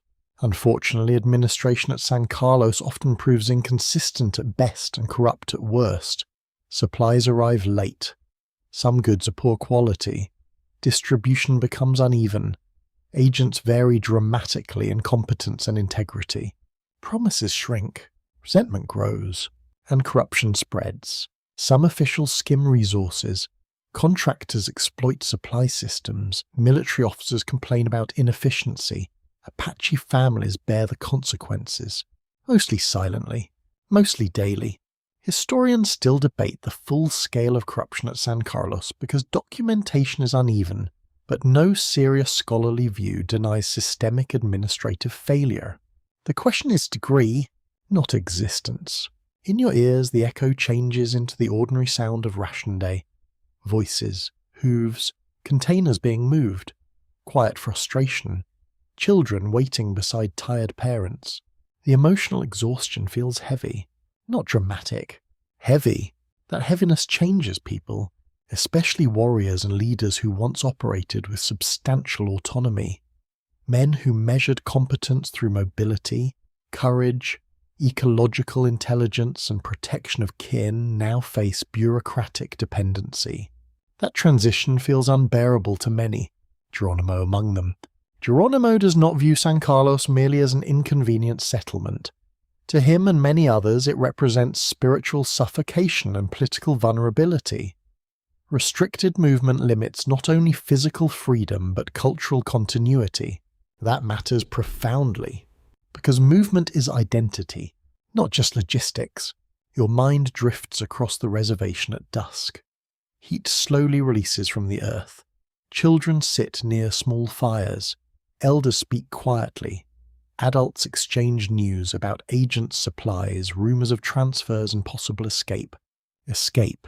That word begins returning often, because many Apache at San Carlos do not intend permanent submission. Not if alternatives remain. Not if the mountains still exist. Not if the Sierra Madre still offers refuge. A scholar from Stanford University observed that resistance under reservation systems often shifted from direct battlefield confrontation toward mobility-based refusal, including flight evasion and temporary escape. In simple terms, people vote with their feet. They leave. And leaving becomes both practical and symbolic. Each escape challenges federal authority. Each return to mountain refuge proves that administrative control remains incomplete. Each pursuit drains military resources. The old problem returns: mobility, again. One painful social consequence of San Carlos is internal division. Not every Apache group responds identically. Some leaders seek accommodation, some prioritize immediate family safety, some cooperate partially with authorities, others advocate resistance or escape. These differences create tension, sometimes bitterness. Historians often simplify resistance into unity. Reality is harder. Communities under pressure fracture. Fear divides. Hunger divides. Strategy divides. That internal strain becomes one of the most tragic dimensions of the later Apache Wars. Not only Apache versus army, Apache versus impossible choices. For a moment it feels as though every decision carries loss. Stay on the reservation and accept dependency. Leave and risk pursuit, starvation or death. cooperate and face accusations of betrayal, resist and endanger families.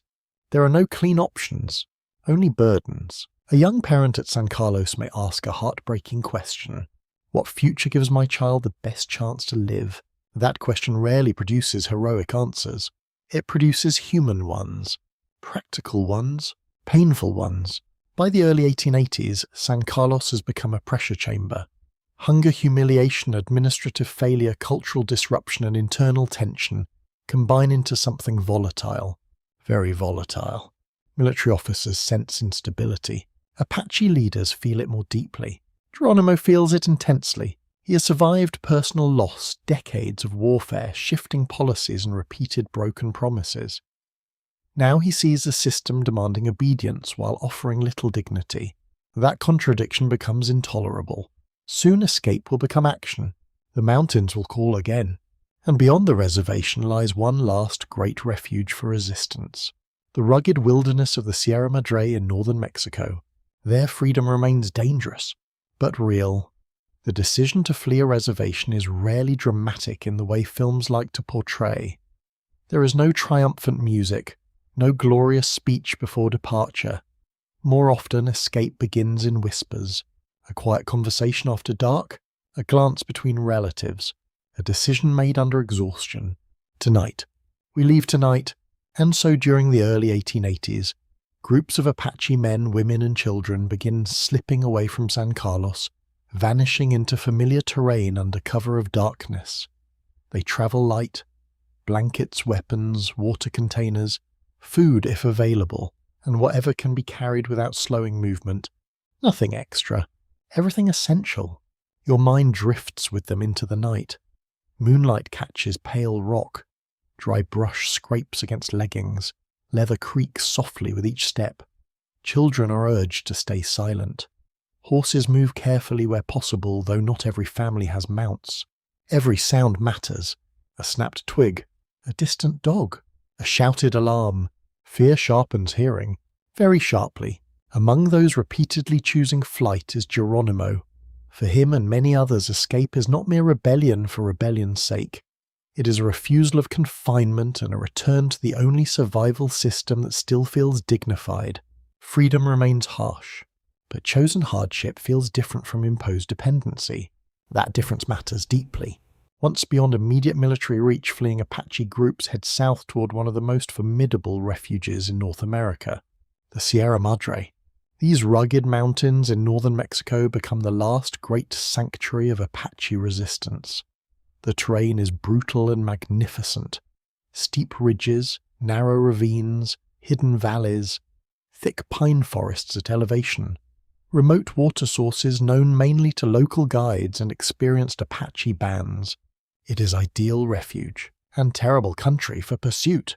Research from Harvard University emphasizes that the Sierra Madre provided exceptional defensive advantages because of extreme terrain complexity, sparse infrastructure, and limited reliable intelligence for pursuing armies.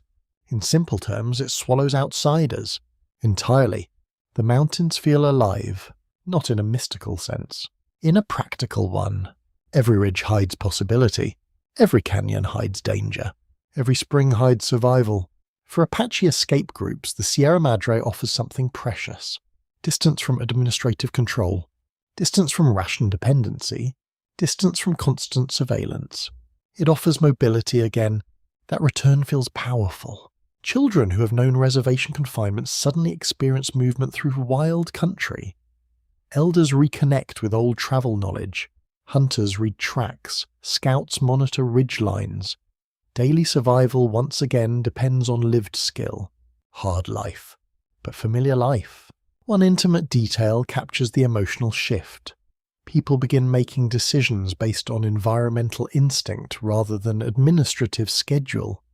When to move, where to camp, when to hunt, how to conserve water. Choice returns. Choice itself feels like medicine.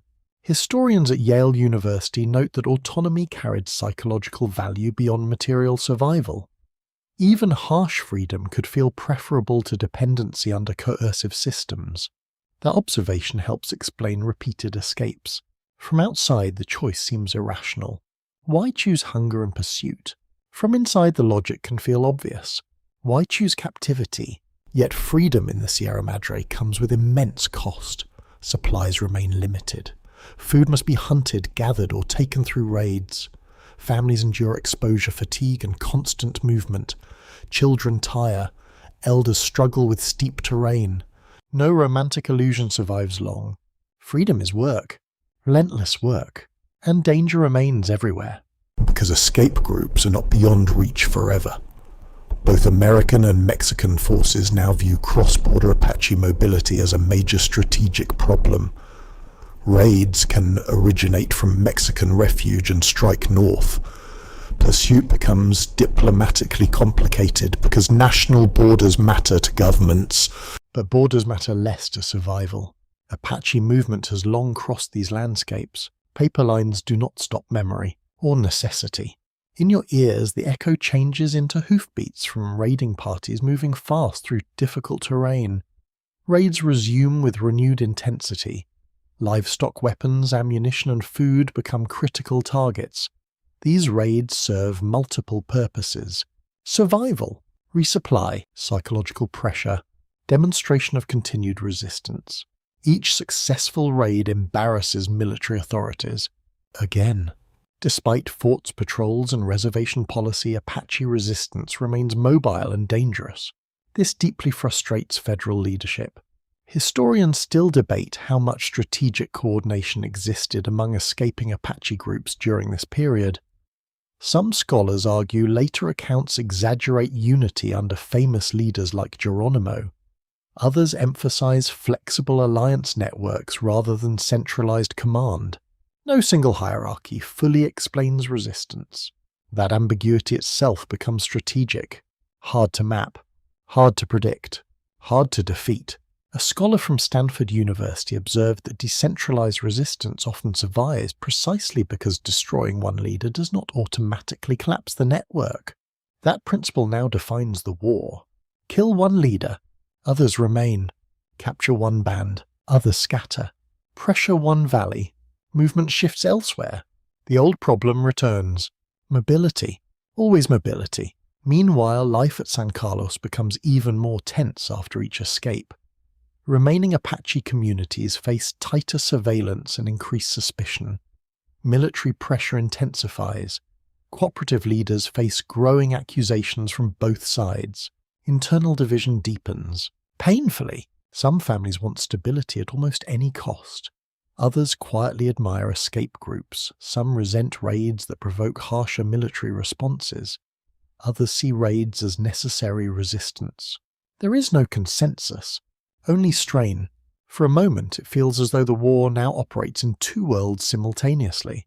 One world is administrative: reports, orders, policy changes, military dispatches. The other is elemental: water, hunger, movement, shelter. The elemental world keeps winning, because all policy eventually meets physical reality, and physical reality in the Sierra Madre strongly favors those who belong there. At dusk, high in the mountains, campfires burn small and carefully concealed. Pine smoke rises through cold air. Children sleep wrapped in blankets. A scout returns with news of tracks below. Adults listen without interrupting. The old rhythm returns. Watch, move, survive. Geronimo sits among them listening, thinking, waiting. He knows this refuge offers safety only temporarily. Armies will adapt. Strategies will change. Pressure will return. It always does. And far to the north, the United States Army is preparing exactly that adaptation. Traditional pursuit has failed too often. A different kind of commander will soon reshape the hunt. A commander willing to learn from Apache methods themselves. His name is George Crook. By the time George Crook takes a central role in the Apache conflict, many American officers have already learned a painful truth. Traditional military doctrine is not enough. Marching large formations across open ground, guarding forts, reacting after raids, chasing tracks that vanish into stone. None of it has produced decisive success. Too slow, too rigid, too predictable. Crook understands something essential almost immediately. If the army wants to defeat Apache resistance, it must stop fighting entirely on its own terms. It must adapt. That sounds obvious. It was revolutionary. Crook had already earned a reputation in frontier warfare before returning to Arizona. He was known for disciplined persistence and an unusual willingness to study the people he fought. Not sentimental admiration, practical respect. He respected competence. And Apache competence was undeniable. Research from Princeton University notes that Crook's greatest strategic advantage lay in his operational flexibility and willingness to abandon conventional assumptions about frontier warfare. In simple language he learned. Fast. That made him dangerous. Your mind drifts into an army camp under Crook's command during the early 1880s. The atmosphere feels different from earlier campaigns, less theatrical, more methodical. Maps are studied carefully, scouts are questioned in detail, supply planning becomes stricter. Crook hates waste, especially wasted movement. He understands that marching exhausted troops blindly through desert terrain benefits no one except the enemy, so he changes emphasis. Smaller mobile units, better intelligence, relentless pursuit, and most controversially Apache scouts. This decision becomes one of the most important turning points in the later Apache Wars. Crook recruits Apache men to help track and pursue resisting Apache bands. At first glance, this seems shocking to outsiders. Apache hunting Apache, but reality is more complex. Apache communities are not politically uniform. Different groups carry different loyalties, grievances, and survival priorities. Some view cooperation with the army as pragmatic. Some seek stability. Some hope to protect family by reducing broader conflict. Some simply choose the least terrible option. Because choices on frontiers are rarely clean, a scholar from University of Chicago observed that indigenous scouts often operated within layered survival logic rather than simplistic collaboration narratives. That observation matters deeply, because easy moral judgment collapses under real pressure. One intimate detail reveals this human complexity. Imagine an Apache scout riding with US cavalry while tracking people who share language, cultural memory, or distant kinship ties. What does that feel like? Heavy. Very heavy. Duty becomes emotionally complicated. Still, Crook understands why Apache scouts matter. They possess something regular troops lack. Tracking mastery, environmental literacy, patience. The same strengths that long frustrated the army can now strengthen it. That changes everything. In your ears, the echo changes into soft hoofbeats moving through narrow mountain routes. Crook's campaigns rely heavily on winter operations and deep penetration into difficult terrain. This is deliberate. Attack when resistance expects less movement. Push farther. Stay longer. Deny rest. That relentless pressure becomes central. Historians at Stanford University note that Crook's winter campaign significantly reduced one of Apache resistance's traditional advantages by increasing year-round operational pressure. This is critical. Earlier campaigns often slowed dramatically during difficult seasons. Crook refuses that rhythm. He keeps moving, and movement creates pressure. The Sierra Madre remains a formidable refuge, but even sanctuary weakens under persistent pursuit. American and Mexican coordination gradually improves, making cross-border escape less reliable than before. Not impossible. Less reliable. That distinction matters, because uncertainty grows. For Apache resistance groups under leaders including Geronimo, life becomes increasingly exhausting. Constant movement remains necessary. Camps cannot remain secure for long. Scouts must work continuously. Food gathering becomes more difficult under pursuit. Fatigue accumulates. Again, but now faster. One physically grounded detail captures Crook's strategy well. Soldiers under his command often travel with reduced baggage, accepting hardship to maintain mobility. Less comfort. More speed. Greater reach. That sounds efficient. It feels miserable. Cold nights become brutal.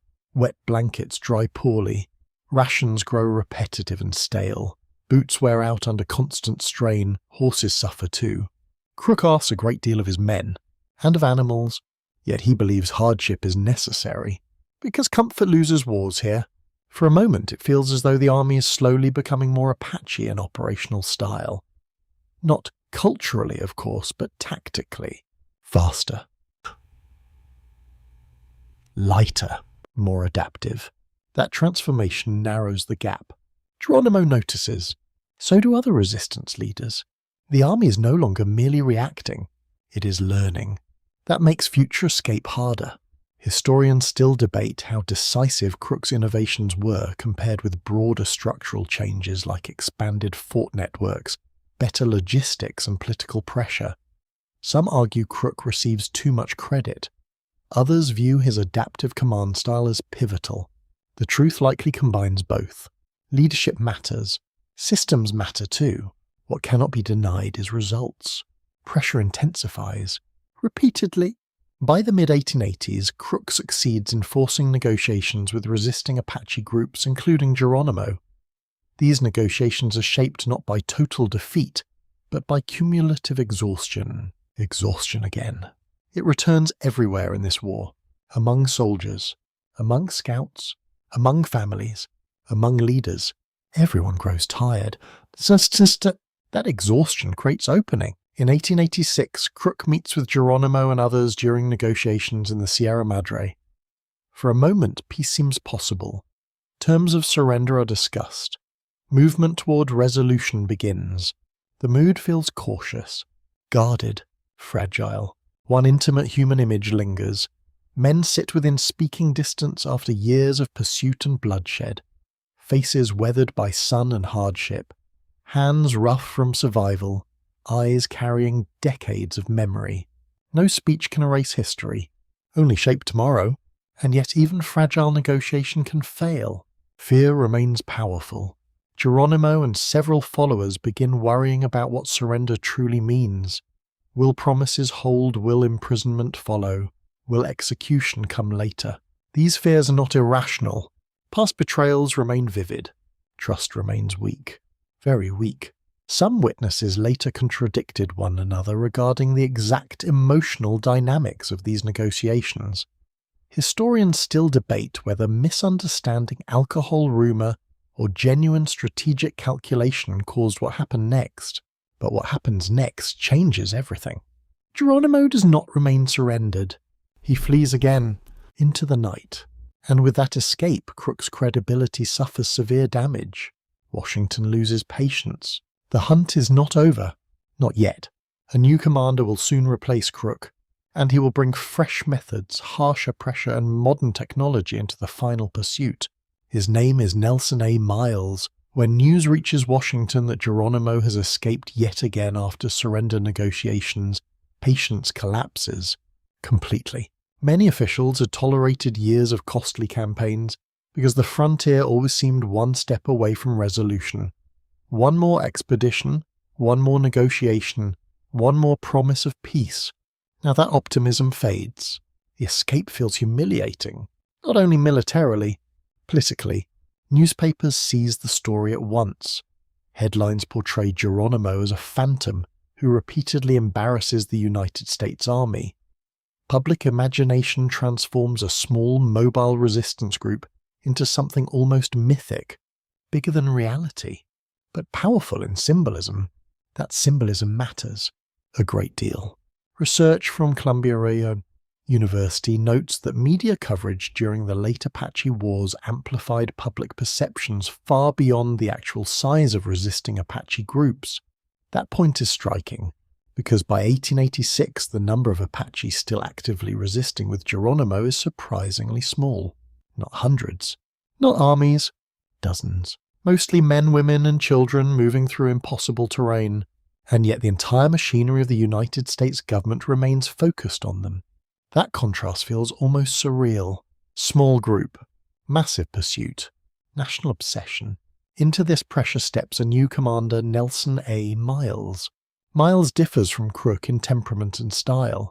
Where Crook emphasizes adaptive field strategy and deep scout-based operations, Miles brings a more centralized, systematic approach.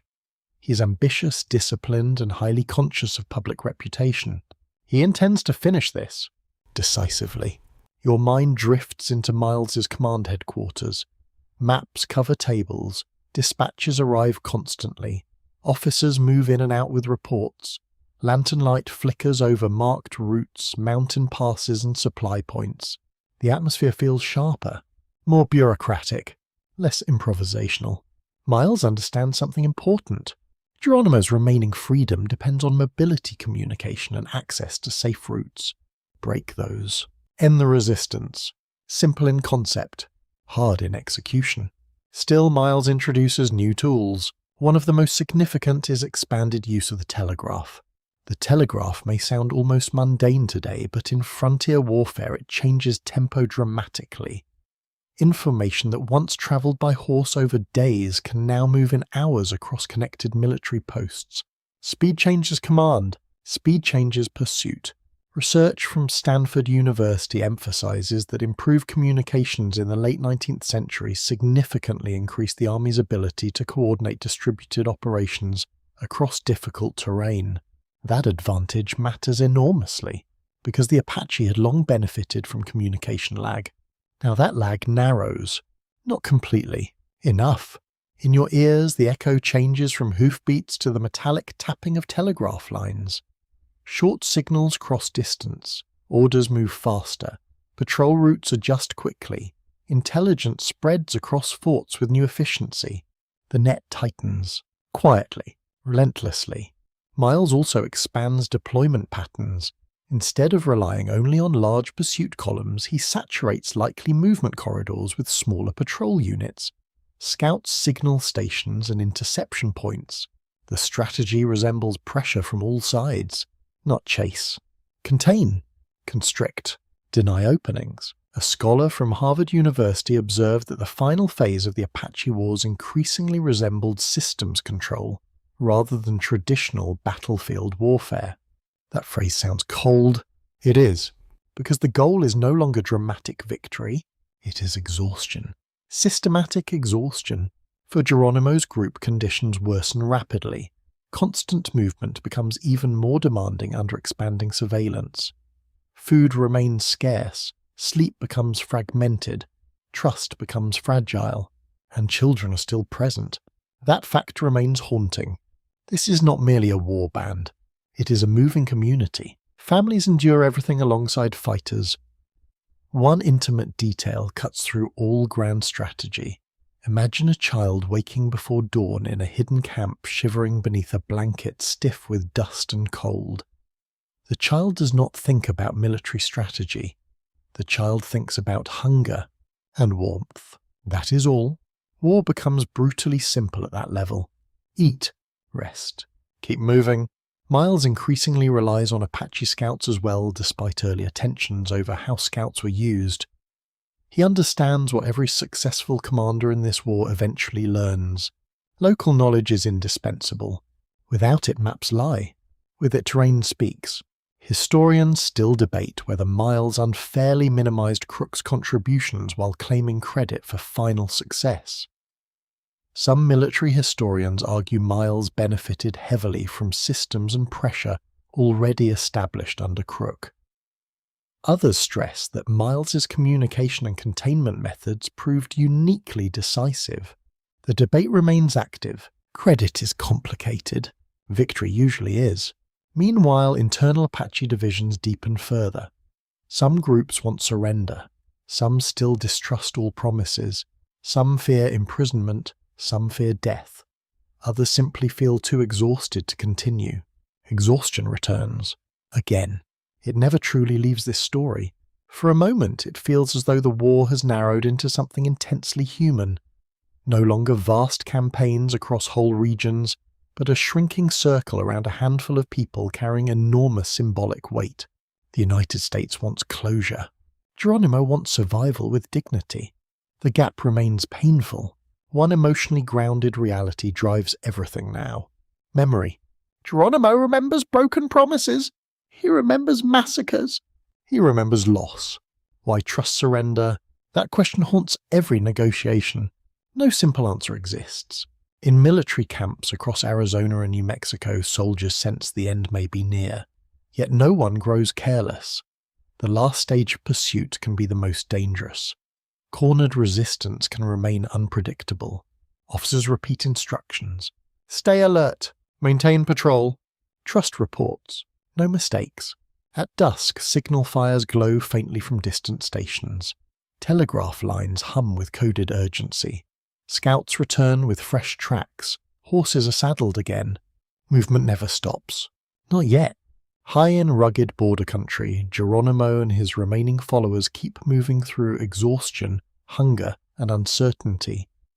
The mountains still offer concealment, but less than before. Much less. Every canyon now feels narrower. Every route riskier. Every delay costlier. The space for freedom is shrinking. Fast. Soon the hunt will become one of the most famous final pursuits in American frontier history. Across borders. Across mountains. Toward one final reckoning. By the summer of 1886, exhaustion has become the most powerful force in the Apache Wars. Not rifles. Not artillery. Not forts. Exhaustion. It settles into muscles, thoughts, and judgment. It weakens certainty. It changes what seems tolerable. A choice that once felt impossible slowly begins to feel necessary. This is where the war has arrived. For Geronimo and the small group still moving with him each day now demands more than the last. The remaining bands are tiny, mobile, and still dangerous, but the scale of resistance has shrunk dramatically.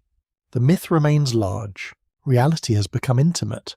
Families move through rugged country carrying the weight of years. Food is harder to secure. Safe camps are harder to maintain. Scouts report growing military presence. Mexican patrols increase. American pressure tightens. Every direction feels narrower. Your mind drifts into a hidden camp before sunrise. The air is cold enough to bite exposed skin. Ash from last night's fire lies grey and lifeless. Blankets hold only fading warmth. A child wakes, coughing softly from dust. No one fully rests anymore. Sleep comes in fragments. Research from Yale University suggests that prolonged pursuit campaigns often degrade decision-making through cumulative fatigue, especially when mobility and concealment must be maintained continuously. That observation feels painfully true here. Fatigue changes everything. Judgment, patience, trust, hope. And trust is already fragile. Very fragile. Geronimo's greatest internal struggle is no longer purely military. It becomes psychological. He knows continued movement cannot last forever. He also knows surrender carries terrifying uncertainty. That uncertainty has history behind it. Broken agreements still linger in memory.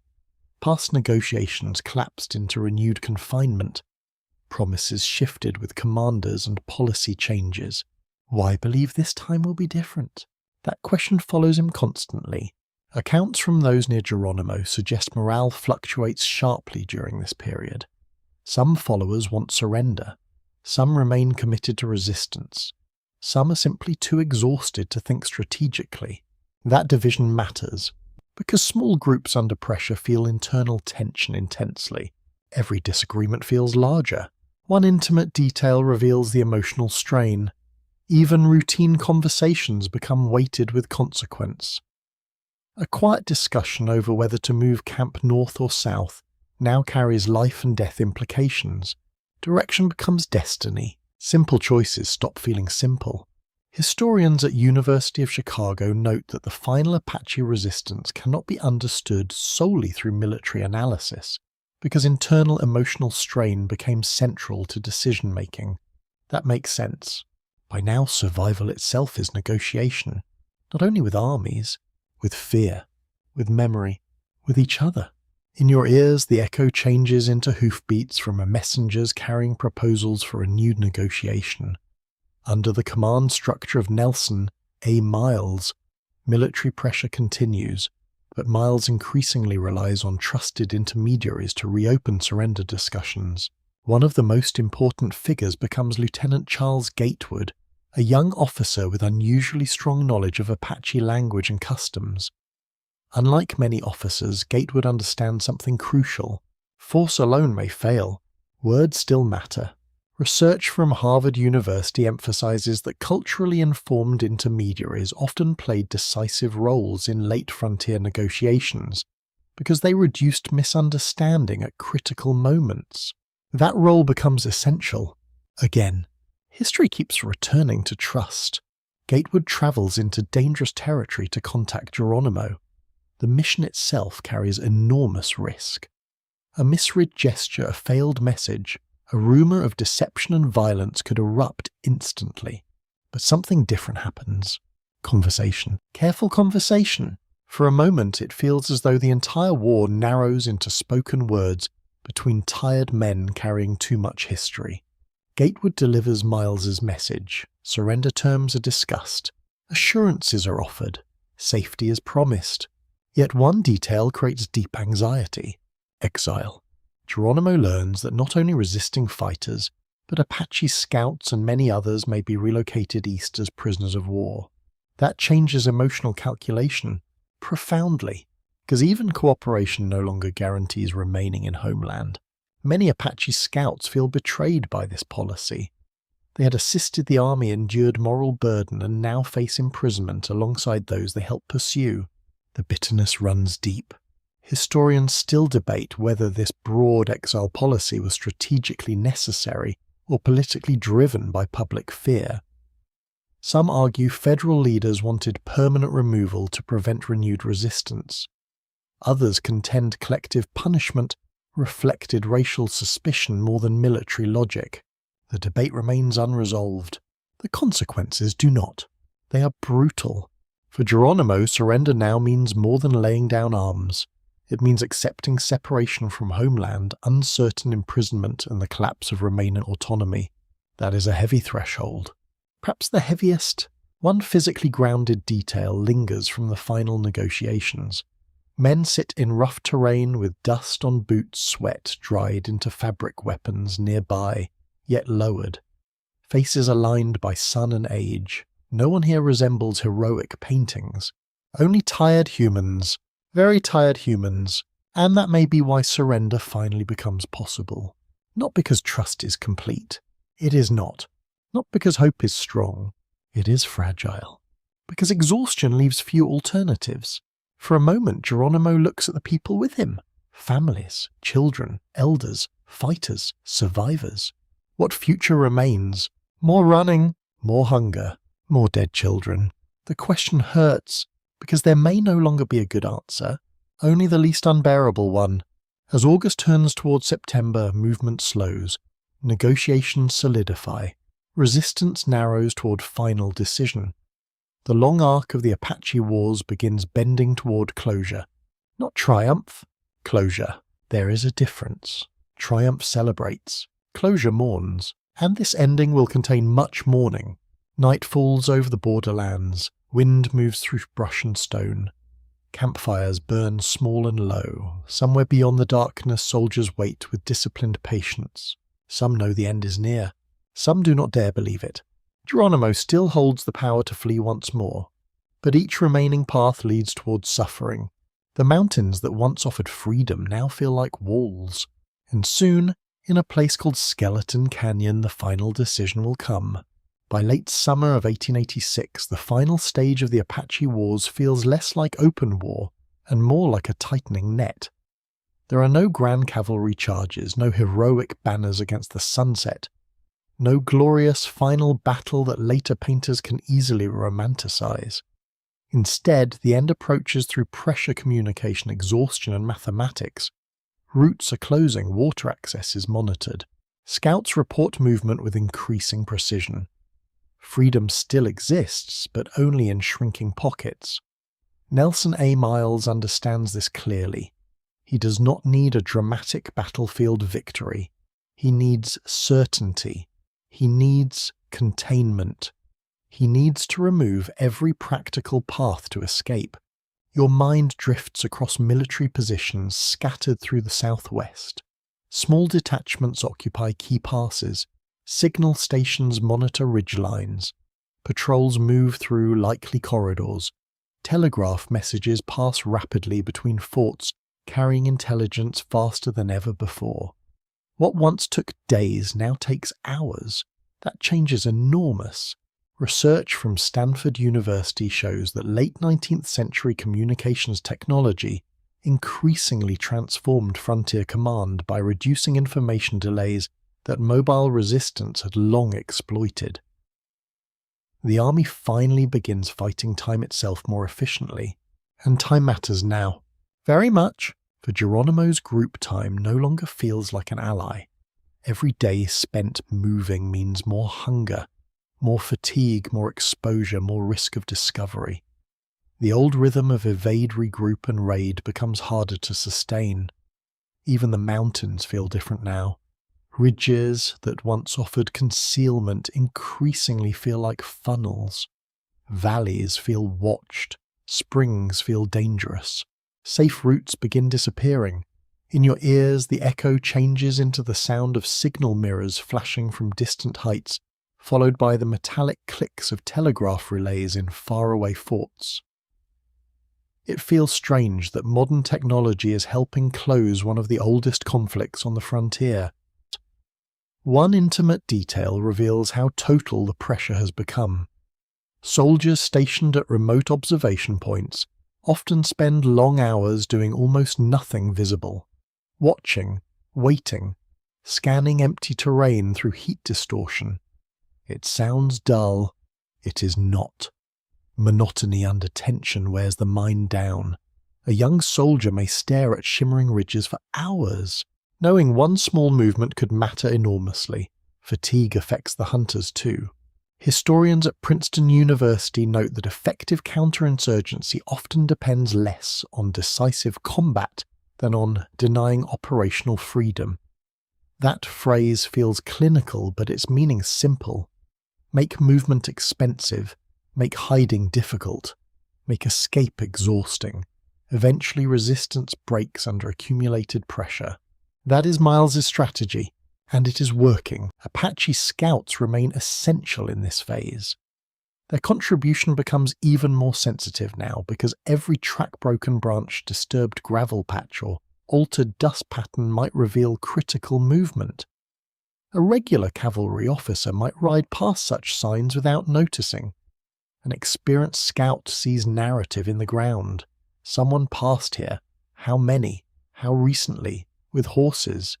With children, moving fast, moving tired. The land speaks to those who know its language. That skill changes everything. Yet the use of Apache scouts carries deep moral complexity.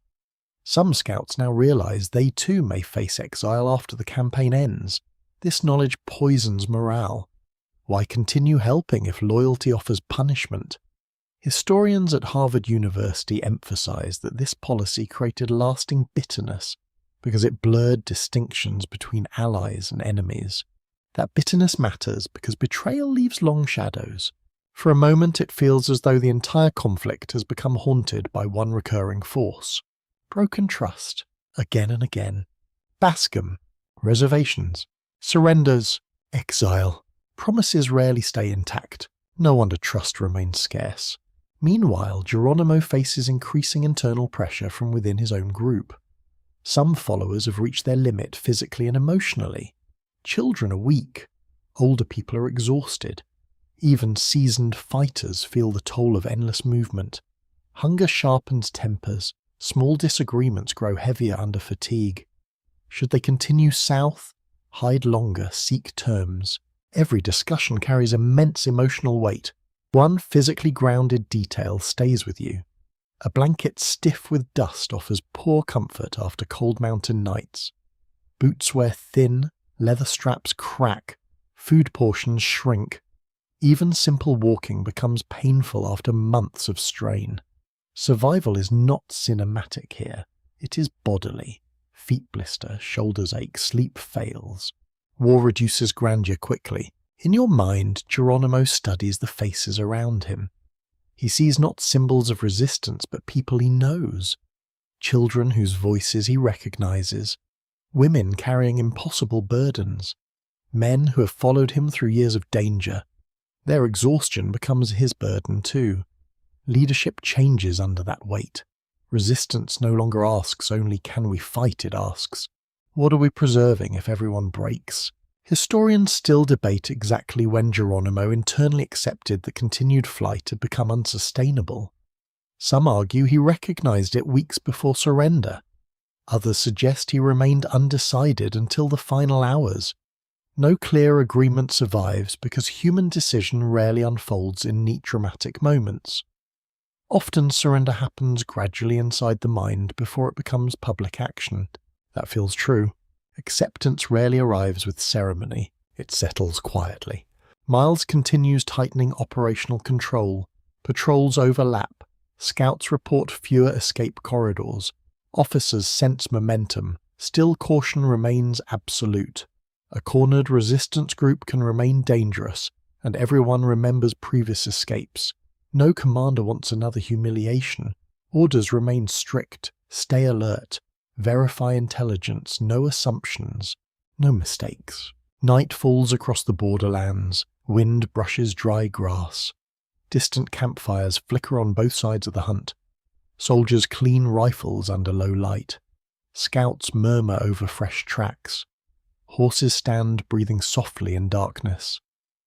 Far away, Geronimo and his remaining followers weigh impossible choices. The net has nearly closed. The land that once offered endless movement now feels finite. Every path leads toward loss. And soon the tightening net will become absolute, leaving only one final meeting place between freedom and surrender. By early September 1886, the pursuit has narrowed into something almost surreal. After nearly 4 decades of conflict, thousands of soldiers, scouts, officers, interpreters, and civilians have been drawn into a struggle that now centers on a remarkably small number of people. Fewer than 40 Apache remain with Geronimo. That number feels startling. So small. And yet the emotional, political, and symbolic weight resting on that group feels enormous. Across the United States, newspapers continue turning Geronimo into a near mythical figure. To many readers in eastern cities, he has become the final embodiment of frontier resistance, the last defiant shadow refusing to disappear into reservation systems and federal authority. Reality remains more human, more tired, more fragile. Your mind drifts across the borderlands between the United States and Mexico. The land here feels severe even by southwestern standards. Broken ridges rise from dry valleys. Ravines twist through stone. Sparse brush clings stubbornly to unforgiving ground. Daylight burns hot. Night cold still bites. The land has always shaped this war. Now it shapes the ending. Research from University of Oxford suggests that environmental exhaustion often played a decisive role in prolonged resistance movements, especially when safe mobility became progressively constrained. That observation feels painfully visible now. The remaining Apache group is still moving, still hiding, still surviving, but survival has narrowed into endurance. Food shortages intensify. Hunting becomes difficult under constant movement. Raiding has become increasingly risky because patrol networks have grown denser. Children are weak. Older people struggle with steep terrain and long marches. Bodies are failing, slowly, then faster. One intimate human detail cuts through every military narrative. Imagine a mother dividing a tiny portion of food between children, pretending she's not hungry so they will eat more. No battle report captures that sacrifice. History often misses hunger. It should not. Hunger changes judgment. It changes morale. It changes hope. In your ears, the echo shifts to whispered conversations inside the Apache camp. Voices remain low. Tension is thick but quiet. People speak not only about soldiers but about tomorrow. Can we keep moving? Where is water? Who still has strength? Questions become painfully practical. There is little room left for abstraction. A scholar from Yale University observed that the final Apache resistance increasingly resembled a humanitarian crisis as much as a military confrontation. That distinction matters, because by this stage victory and survival no longer align cleanly. Even continued freedom carries unbearable cost. Meanwhile, pressure from Nelson A. Miles remains relentless. His forces continue saturating routes, coordinating intelligence, and leveraging Apache scouts and trusted intermediaries. One of the most important intermediaries remains Lieutenant Charles Gatewood, whose cultural knowledge continues helping communication where ordinary military language might fail. Words matter again. After so much pursuit, the war returns to conversation. Not because violence disappeared, because alternatives are disappearing. Geronimo understands this, perhaps more clearly than anyone. He has spent decades resisting multiple governments crossing borders, enduring loss and navigating repeated betrayals. He has outlasted commanders' policies and campaigns. He has become symbol, legend, and fear all at once. But symbols do not eat. Legends still tire. Your mind lingers on Geronimo himself. He is no longer the younger warrior driven primarily by vengeance and fury. Age and hardship show. Years of exposure, stress, and grief have carved visible marks into body and face. Not weakness. Deep wear. Historians still debate Geronimo's internal mindset during these final days. Some emphasize strategic realism. Others stress emotional exhaustion and concern for the families traveling with him. Some accounts from later years suggest he feared endless pursuit more for the vulnerable around him than for himself. No perfect certainty survives, but the pattern feels deeply human. A leader can endure suffering personally far longer than he can watch children endure it. That changes calculation. Profoundly. For a moment it feels as though the war narrows into a single question. What future remains? Continue running and risk starvation, collapse, or violent death? Surrender and face imprisonment, exile, and uncertain promises. Neither path feels merciful. That is the tragedy. True endings in history rarely offer clean justice, only reduce suffering. Sometimes, not always, military officers sense resolution approaching but remain cautious. Previous negotiations collapsed into renewed escape. No one wants false optimism. Orders remain disciplined. Patrols maintain pressure. Scouts continue tracking with relentless focus. No assumptions. No celebration. Not yet. One physically grounded detail remains vivid from these final movements. Dust settles thick over skin and clothing after repeated travel through dry washes and canyon floors. Sweat dries into salt. Lips crack. Eyes burn from windblown grit. Exhaustion becomes tactile. Every step reminds the body. In camp, even silence feels heavy now. Firelight flickers across tired faces. Few words are needed. Everyone understands the truth approaching. The chase cannot continue forever. And slowly, almost reluctantly, movement begins toward a final meeting place. Skeleton Canyon, a remote canyon near the Arizona border. The name itself feels ominous. Uncomfortably fitting. Their final negotiations will occur under the shadow of everything that came before. The Bascom Betrayal, Cochise's resistance, reservation suffering, escapes, pursuit, broken trust, hunger, loss. 4 decades of history are arriving at one canyon. All of it, compressed. As night settles over the mountains one last time before the final meeting, wind moves softly through dry grass and stone. Children sleep in exhausted silence. Guards remain awake. Soldiers wait in disciplined stillness. Somewhere in the darkness, Geronimo thinks, not as symbol, not as myth, as a tired human being facing an impossible choice. Morning is coming, and with it the end of freedom as he's known it. Morning arrives slowly over Skeleton Canyon. Dawn light spills across rough stone and dry grass, turning the canyon walls pale gold before the full heat of day settles in.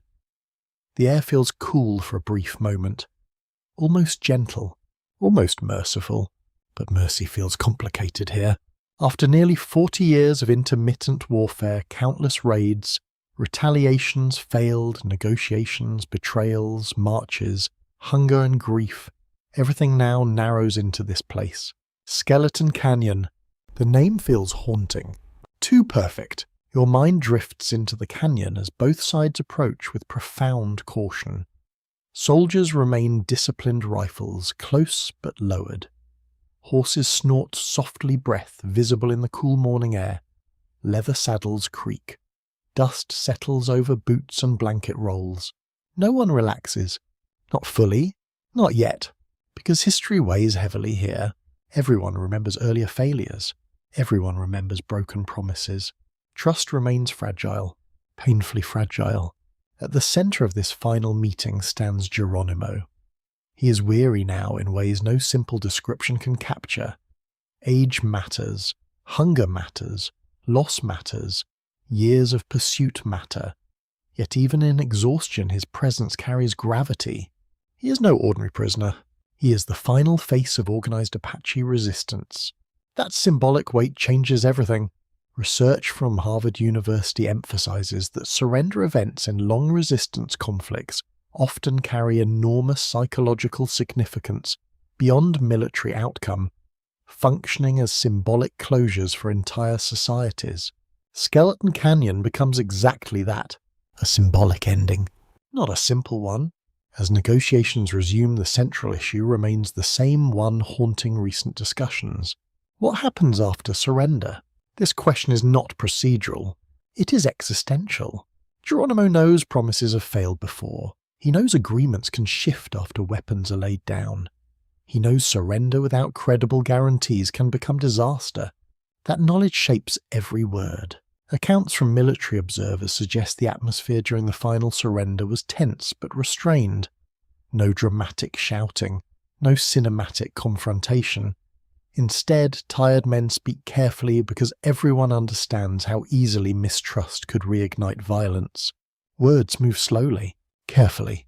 That slowness feels appropriate. A scholar from University of Chicago observed that the final surrender reflected cumulative exhaustion, more than decisive coercive victory in a single military sense.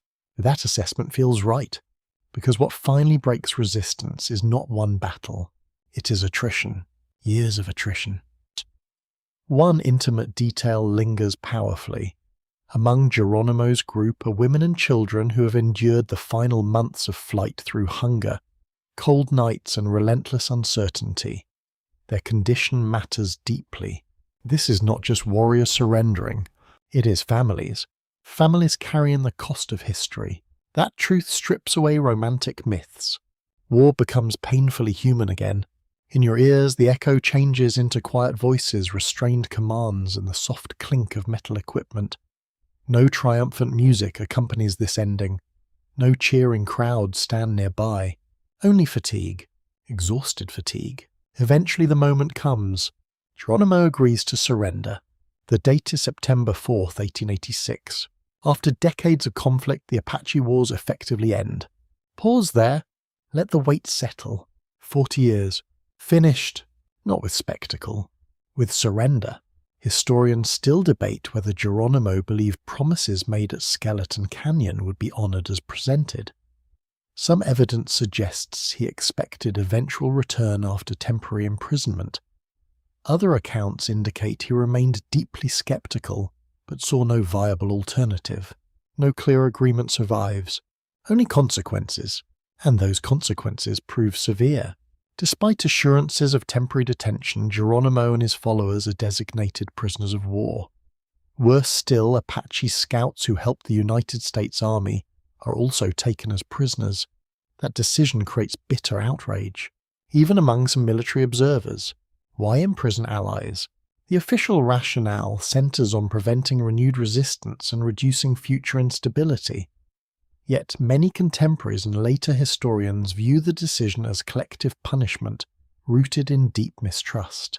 Research from Columbia University notes that the imprisonment of Apache scouts profoundly damaged federal credibility, because loyalty had not protected them from exile.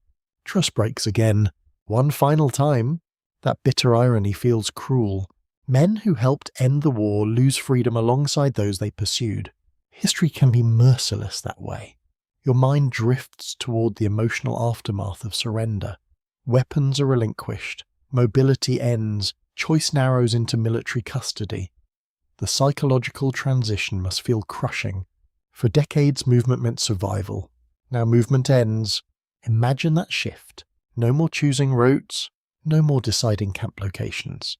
No more riding toward hidden springs by instinct. Orders replace autonomy. Immediately, the emotional cost is immense. For Geronimo, personally, surrender carries layered grief. He has resisted Mexican forces, American forces, reservation control and confinement. He has survived massacres, campaigns, escapes, and endless pursuit. Now resistance ends, not because memory fades, because options disappear. That difference matters. A leader may surrender without accepting moral defeat. Historians often struggle with this distinction. Military surrender does not automatically erase political meaning. Geronimo's symbolic power survives surrender, perhaps even grows. For a moment it feels as though everyone present senses history closing around them. Soldiers understand they are witnessing the end of an era. Scouts understand the cost more painfully. Apache families understand something deeper still. A world has ended. Not the physical land. The political world they knew. The age of large-scale Apache armed resistance in the southwest is over. As evening falls over Skeleton Canyon, long shadows stretch across stone. The heat finally softens. Dust hangs quietly in fading light. Silence returns. Heavy silence. The guns are quiet. The chase is over. But endings in war rarely end suffering immediately. Sometimes the battlefield closes only to open another chapter of hardship. For Geronimo and the Apache prisoners, that chapter will unfold far from home, in exile, far east, beyond the mountains, beyond the desert, into a world that feels almost alien. The guns fall silent after Skeleton Canyon, but silence does not mean peace. Not immediately. Sometimes silence simply means the fighting has ended while suffering continues in another form. The Apache Wars officially conclude in 1886, yet for the people who lived through them, the story does not stop with surrender. It changes shape. Again. For Geronimo, his followers, and even the Apache scouts who helped the United States Army surrender, leads not to homecoming but to exile. They are transported east as prisoners of war, far from the deserts, mountains, and hidden springs that shape their entire world. The distance feels almost unimaginable. Your mind drifts toward the journey itself. Rail cars rattle over iron tracks. Wooden walls trap heat by day and stale air by night. The smell of iron, sweat, dust, and damp wool fills enclosed spaces. Children grow restless. Elders sit in exhausted silence. Outside the windows, the familiar southwest slowly disappears. Mountains fade. Desert fades. Home fades. Research from Yale University emphasizes that forced relocation inflicted severe psychological trauma because exile severed not only physical place, but cultural orientation tied to landscape. That insight feels essential, because homeland is more than geography. It is memory, routine, identity. For people whose survival depended on intimate ecological knowledge, removal feels disorienting at the deepest level. Hidden springs no longer matter. Familiar ridges no longer guide movement. Seasonal instincts lose practical purpose. That loss cuts deeply, very deeply. The prisoners are first sent to Fort Pickens in Florida. The contrast with Apache country feels almost surreal. Humid air replaces dry wind. Salt air replaces desert dust. Rain falls heavily. Insects swarm in numbers that feel maddening. The climate itself becomes punishment. Many Apache had never lived in such humidity. Bodies already weakened by war and relocation struggle to adapt. Disease spreads. Illness becomes devastating. One intimate detail makes this especially painful. Children who survived years of pursuit now face sickness and confinement far from the landscapes that once sustained their families. War ends. Loss continues. Historians at Harvard University note that disease among relocated indigenous prisoners often caused greater mortality than battlefield violence itself. That truth is easy to miss, but important, because empire often kills slowly, through exposure, through disease, through dislocation, not only combat. After Florida prisoners are later moved to Mount Vernon Barracks in Alabama and eventually to Fort Sill in present-day Oklahoma. Years pass, then decades. Temporary imprisonment becomes prolonged captivity. Promises of return fade. Again. Broken trust returns like an old ghost. Yet even in captivity, Apache identity survives. That matters profoundly. Stories continue, language continues, kinship continues, memory continues. Children still learn from elders. Ritual adaptation and cultural continuity persist despite immense pressure. Resilience does not disappear because autonomy is stripped. It changes form. A scholar from Stanford University observed that cultural survival after military defeat often becomes the most enduring form of resistance. That feels true here. Resistance no longer means raiding or escape. It means remembering. Geronimo himself becomes one of the most famous indigenous figures in the United States. This fame carries strange contradictions.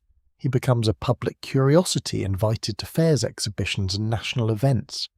He even appears at the 1904 Louisiana Purchase Exposition and later rides in the 1905 inaugural parade of Theodore Roosevelt. The irony feels staggering. The man once pursued by thousands of troops becomes a public spectacle, a symbol consumed by the same nation that imprisoned him. Geronimo sells photographs, bows, and souvenirs to visitors. Some Americans admire him, others exoticize him. Many misunderstand him entirely. Legend grows. Reality remains complicated. Historians still debate how Geronimo viewed this late fame. Some evidence suggests pragmatic adaptation. He earned money and navigated public fascination skillfully. Other accounts suggest deep frustration remained beneath outward accommodation. No single interpretation captures him fully. Perhaps that is fitting. Human beings rarely fit myths. For a moment your mind returns to the beginning of this long story. Gold seekers moving west in 1849. Wagon wheels grinding over dust. Paper maps crossing Apache land. Small misunderstandings growing into decades of war. So much began with movement, and so much ended with forced stillness. The Apache Wars leave enormous legacy. For the United States, the wars mark the effective end of large-scale armed indigenous resistance in the Southwest and the consolidation of federal power across the region. For Apache communities, the legacy feels more intimate. Trauma, loss, exile, memory, but also survival. That last word matters most. Survival. Because despite conquest, imprisonment, and forced relocation, Apache peoples endure. Communities persist across Arizona, New Mexico, Oklahoma and beyond. Languages survive, traditions survive, kinship survives. The story does not end in disappearance. That matters deeply. Research from University of Oxford emphasizes that modern Apache identity reflects not only historical suffering, but extraordinary continuity and adaptation across generations. That is the deeper legacy. Not simply war, endurance. As night settles over the desert one final time, you imagine the old Apache homeland under moonlight. Wind moves softly through grass and stone. The Dragoon Mountains stand as they always have. Hidden springs still flow. Canyon walls still hold echoes. Stone remembers. Land remembers. And perhaps that is where this story truly rests. Not in military reports, not in newspaper headlines, but in memory carried across generations, in stories told by firelight, in names remembered, in resilience that outlives conquest. The Apache Wars ended in 1886. Apache history did not. It continues. And now as this long journey comes to rest, perhaps the greatest lesson feels surprisingly quiet. Power can conquer territory. It struggles to conquer memory. So as you drift towards sleep tonight, remember that history is rarely only about who won. Sometimes it is about who endured long enough to keep remembering, and that perhaps is its own form of victory. Before you drift off completely, thank you for staying with me through this journey across deserts, mountains, and generations of memory. If a part of this story stayed with you, I would love to hear it in the comments.